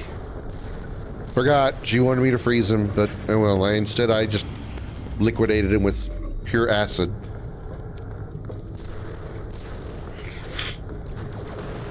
Daisy, what I heard is more RPG and heavier focus on story. 7 days, pure survival RPG horror, no story whatsoever. And that really doesn't appeal to me at all. There's a reason why lore enthusiast is one of the tags for the stream. Big into story. Probably the only time I've ever played a game on stream without any kind of attempt at being interested in story is probably Monster Hunter. Monster Hunter World, Monster Hunter Rise. Wilds to a lesser extent. I actually, you know, paid attention to the story in that one. I kind of like the story in that one. But Worlds and Rise was really not much for story to me. There's another shooter here. Or something. Yeah, wait, is it actually here? But the objective is, hold on. Oh, let me see. No, it's just another exit. It's the exit to the zone we need to go to, which is Outlands Canyon.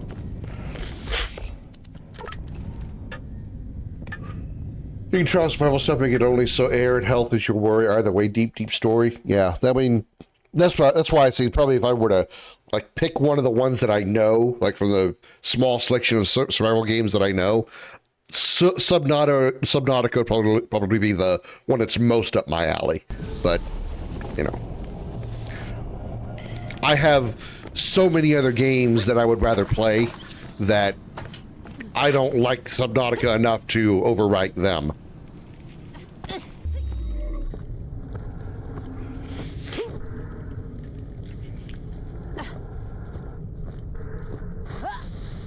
You guys have seen my list of games that I want to stream on that Google Sheet page, the Google Docs page. That's my library of games that I want to stream, and that's not even all of them. That's just the ones that I could find on the in my library right now. I'm sure my library expands. Powerful. Give gifts. Hope no blood on them. These are from Nurse Nina. Oh, devil you. From Nina? Lost count of the number of times she patched me up. I always hoped and dreamed, but I never expected. Now kill him. Use acid weapon. Testosterone. Oh, I have acid weapon. What the? You're getting dead? Nina is disappointed. Road of true love, not That one died by freezing. It more like dirt track covered with huge rocks. Because he froze. We have freeze abilities. First two shooters. Maybe Nina needs someone like you.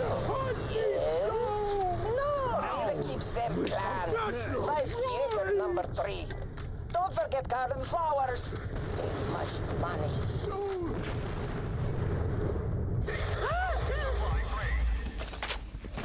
I'll be fine. I don't need air. Only weaklings need air.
I think we're good.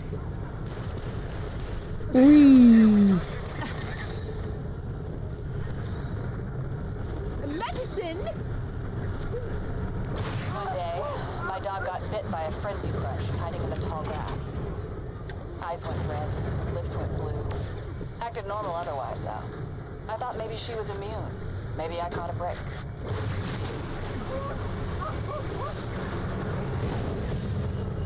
Any more jet fighters want to come by?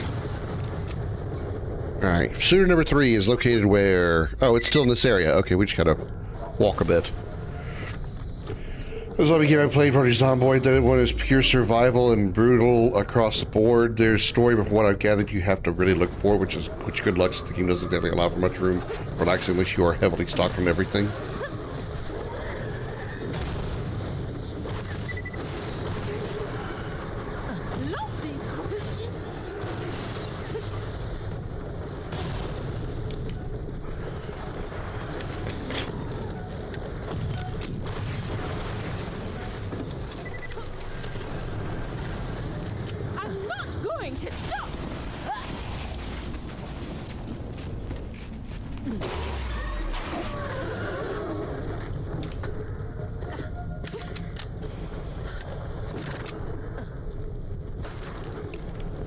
It's a long walk from here to over there. Gotta do a lot of jumping. Something rhymes with jumping.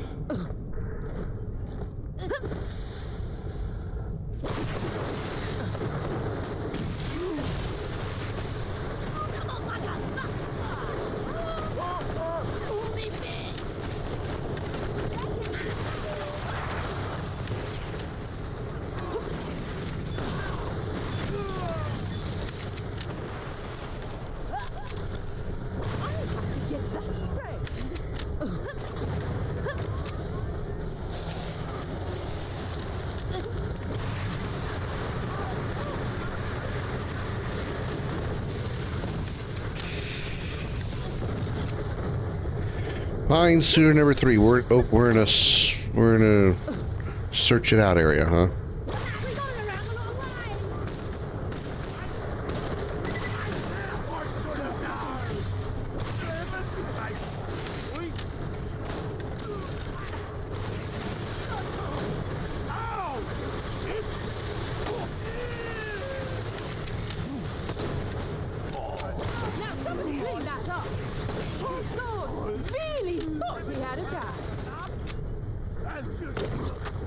Who's hitting me?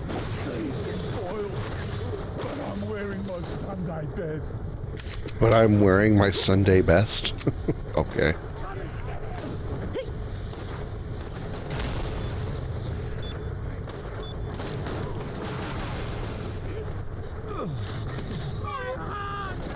He died in midair.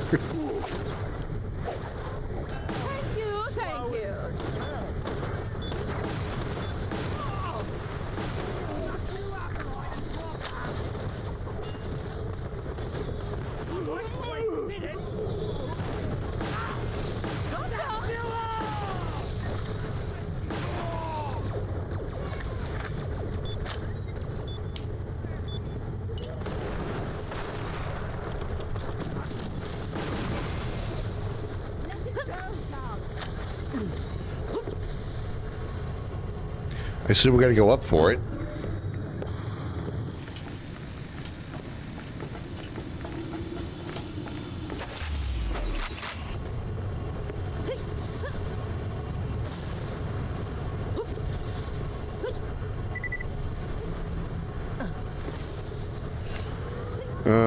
Hello?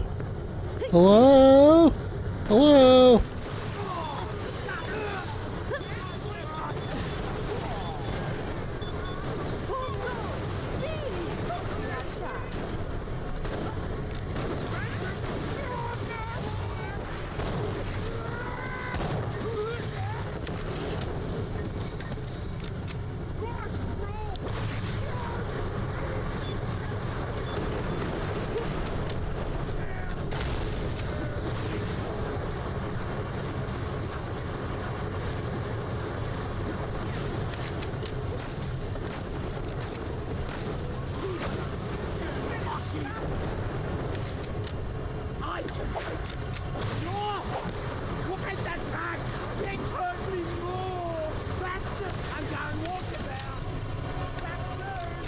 Yoink! Ow, who in the what? Oh, you. I'm back here, you ship. I gotta mess you up now.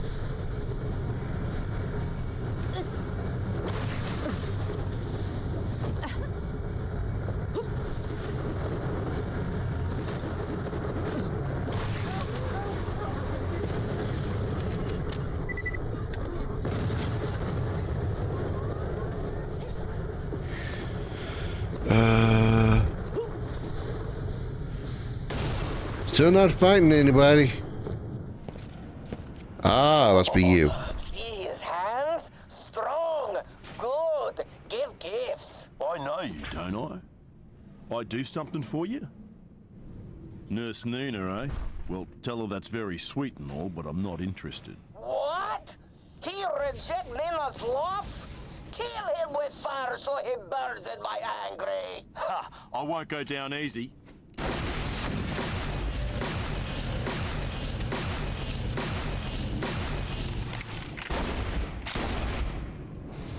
Hey, stop! You don't hurt him anymore. He's too handsome and strong, and his voice makes me weak at knees. Nina, you've always been the girl for me. Deadly, strong, and just the right amount of psychotic. I just had to know you were serious, and nothing says commitment like an attempted assassination. What? Come to Nina. She fix you. I'll be there. Oh! In a flash, my darling.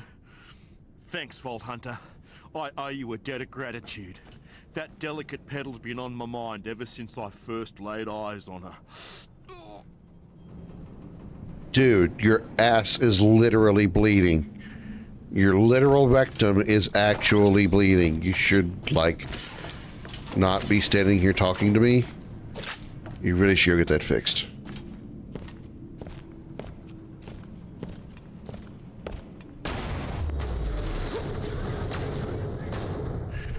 I come back out here and BMO's still shooting stuff.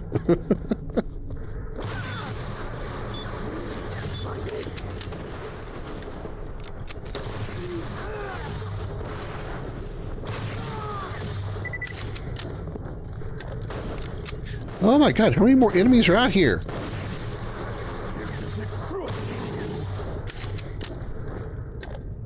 Holy monkey molies.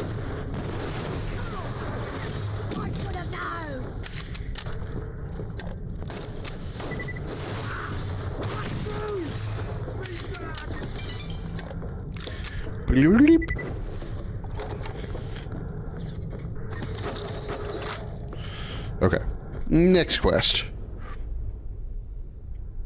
Where are we right now? We're in the Outlands Canyon. Let's do home delivery, since it's in this area. It's that way. Charge!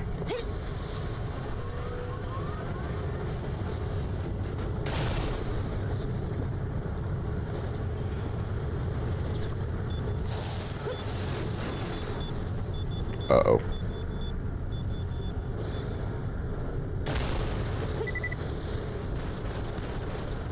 Nope, I am quite dead. I tried. I tried.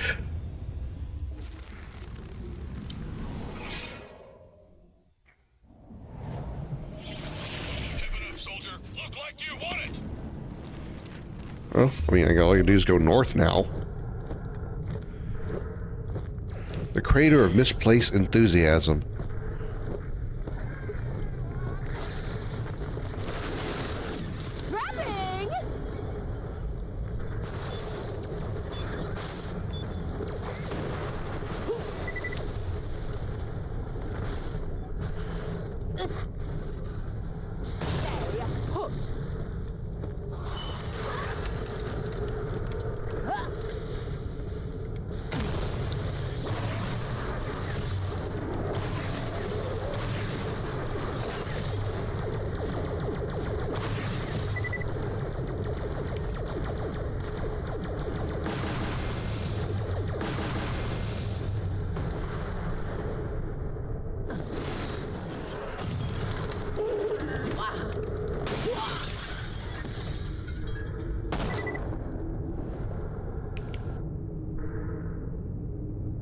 You good over there?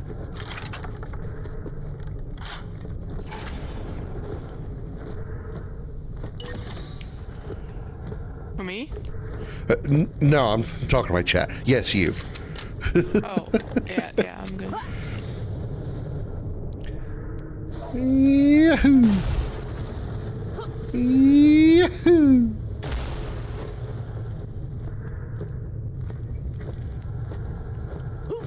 Whoa! The re-remembered cave. Okay.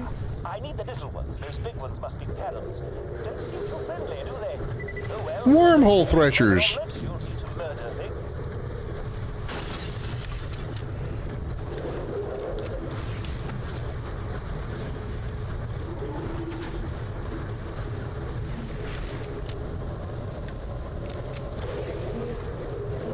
What? Oh, those fellows do like to slap you around a bit, don't they?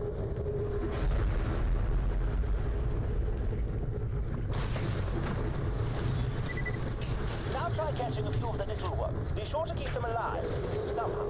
Maybe freezing them will slow them down and allow you to... What? Oh. Now grab it. It's not kidnapping if their parents are dead. Then it's called adoption. Wow. I don't think that's how that works. I thought I picked it up. Okay, it's frozen. Capture. Okay. They're quite adorable, aren't they? Try not to feed them either. They look hungry.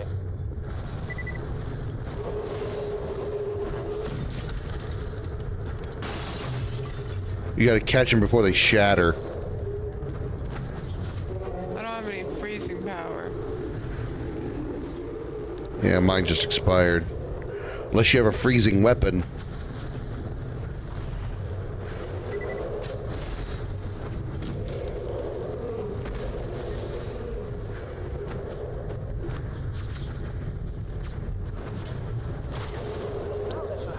There you go. You must send them to me. I have an old boyfriend named Seymour who runs a horrid little shop out of a rocket. Take the threshers to him, and he'll be able to smuggle them off Elpis and down to Pandora's surface.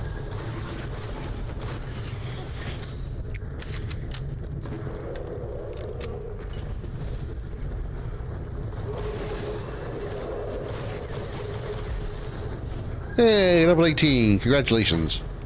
You're now a legal adult.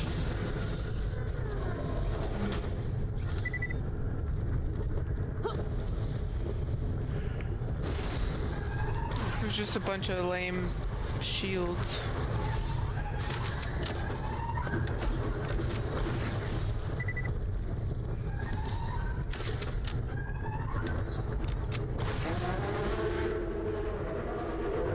There's the big body.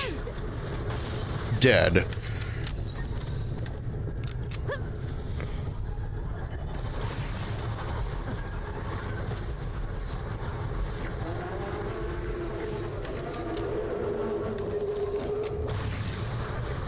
Come back here, stop hiding. Take your licks like a good thresher robot, thresher creature.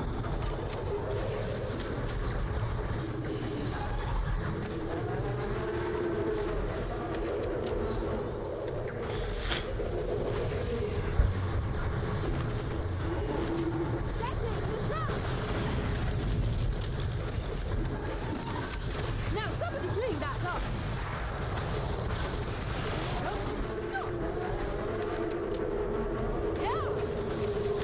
The Ice Queen. I like to see.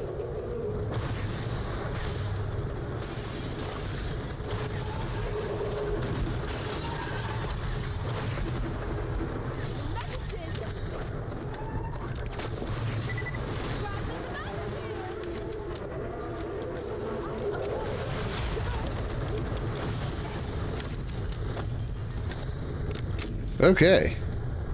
That was a lot of thresher thrashing. Haha! See what I did there?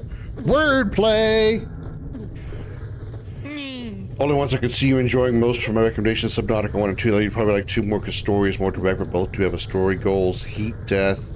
That is one fairly new, don't know, on Earth or somewhere else. Mostly a game we upgrade a train, try to make it to the end and gets off world. Try to survive the perpetual winter and drones.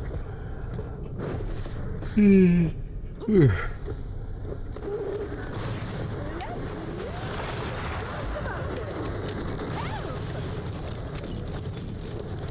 so excited when you get those, or when you see those. Help!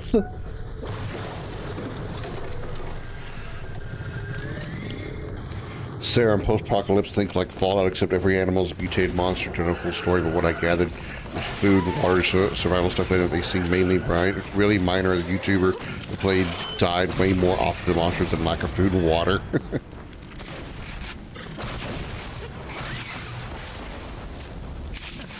Okay. So where is Seymour? The correct answer is Guadalsalam. Okay.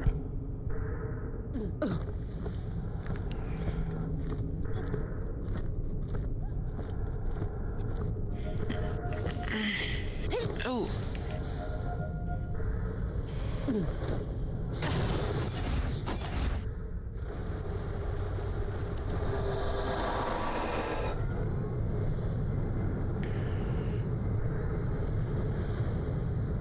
Keep trying to take out Gyro before you had the gear needed to win.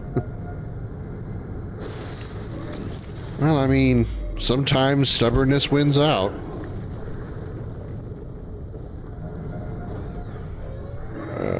Okay, so through here again? Whoa.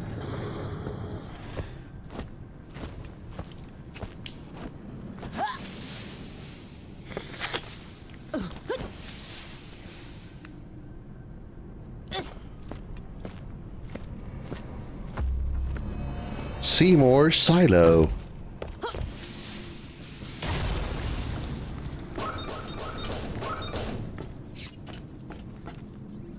You didn't feed one, did you? Plant them in the rocket. Plant them in the rocket?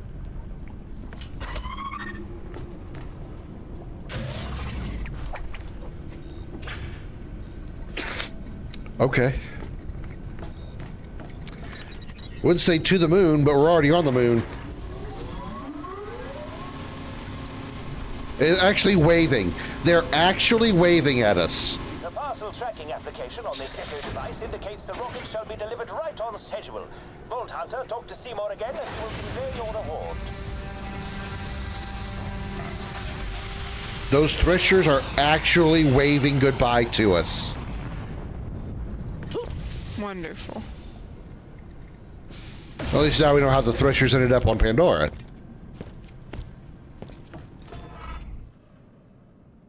Something ecology, something ruin, something for money. Farewell, challenge. You were fun while you lasted. Well, that's a pretty decent sniper rifle. Bad news, Vault Hunter. I tried to feed one. I've named him Terry, but it turns out he's acquired a taste for Pandoran flesh. I found a thing. I haven't disrupted the delicate ecosystem of Pandora by introducing a new species. Ah, pish posh. At least they're tiny buggers.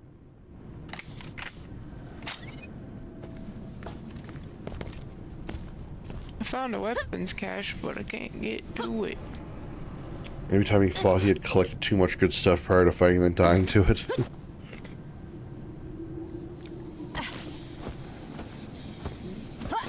It's behind that electrical thing, right? Yeah, I only know about this one switch. I don't know where the rest of them are. I've tried looking before. I've tried this before. The first time you were doing that basketball thing, I spent all that time trying to figure out how to open that that electrical thing. I don't know where the things are that you have to hit to turn them on. There's 3 of them. There's 3 red lights above the door.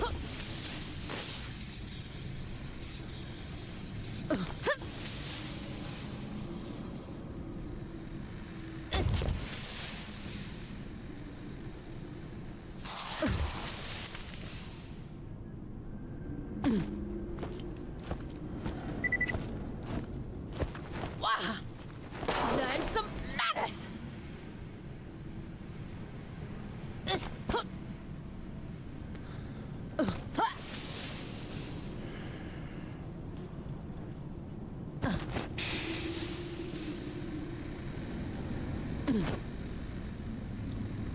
Yeah, I don't have a clue where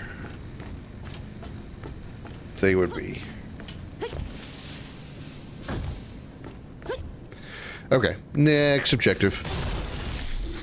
Actually, I should probably wrap up. It's 9:30. Locate the source of the distress signal coming from the Cave Kingdom and Outland Spur. Okay, well, let's fast travel to Outland Spur. We'll call it there.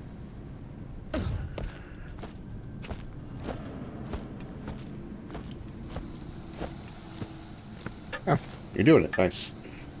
One of those YouTubers you'd be yelling, how about you dump everything off before you take on the monster that keeps killing? Yeah.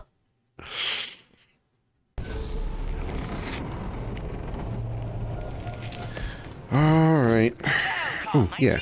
Sell stuff. When you think murder, think Marcus munitions.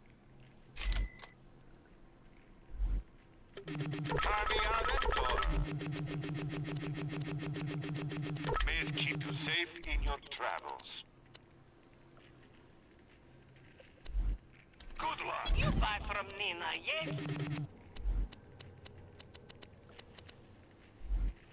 Nina, take care of you.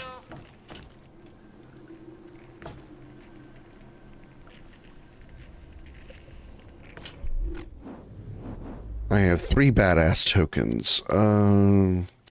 Accuracy. Recoil reduction. And crit hit damage.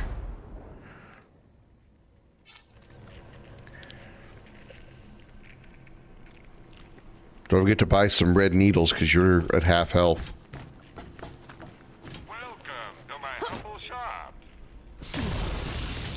Or, you know, stay at half health. See if I care.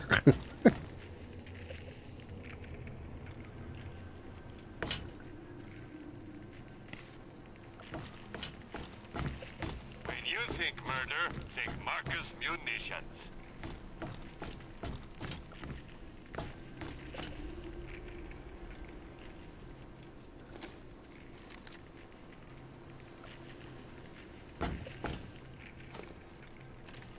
Your gun is so big. Let's touch tips. Wow.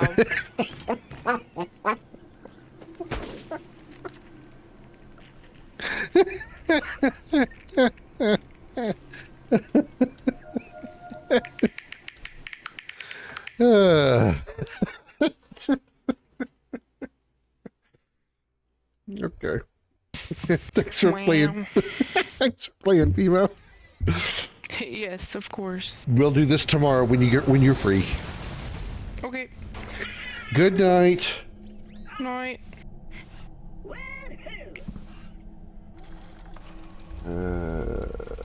Boop. All right, Chatterinos, that's going to do it for me as well for tonight. Thank you all so much for watching. There's one other, but love to play. Just doubt my computer can handle it. SCP-5 can be played co-op. Feels a bit like Half-Life 2 and COD, mixed with cosmic horror. I've played SCP Containment Breach. Never got very far because I'm not very good at it. I wouldn't mind giving it another try because I think I actually could, you know, make some progress. But the last time I tried playing it, I did pretty horrible as far as like making any kind of progression. It's crazy. Played this game. I played this for like 3 hours and I still have a full battery on this controller. That's unusual. Usually this battery doesn't last long. I'm noticing things my brain has to send into my mouth and make my mouth go bleh. Anyway, that's gonna do it for me for tonight. Thank you all so very much for watching. I hope you all enjoyed it. I greatly appreciate you all being here. We'll be back tomorrow, 5:30 p.m. Central Time, where we'll likely be picking up some more of this with BMO. And if, you know, for whatever reason she, you know, can't play, whatever, then we'll be doing probably Xenosaga Episode 2. So one or the other, either Borderlands Pre-Sequel with BMO or Xenosaga. Either way, show up tomorrow and you'll find out. 5:30 p.m. Central Time. Thank you so much again. I'll see you all on the morrow, as they say. Until then, have a good night, everybody. Bye-bye.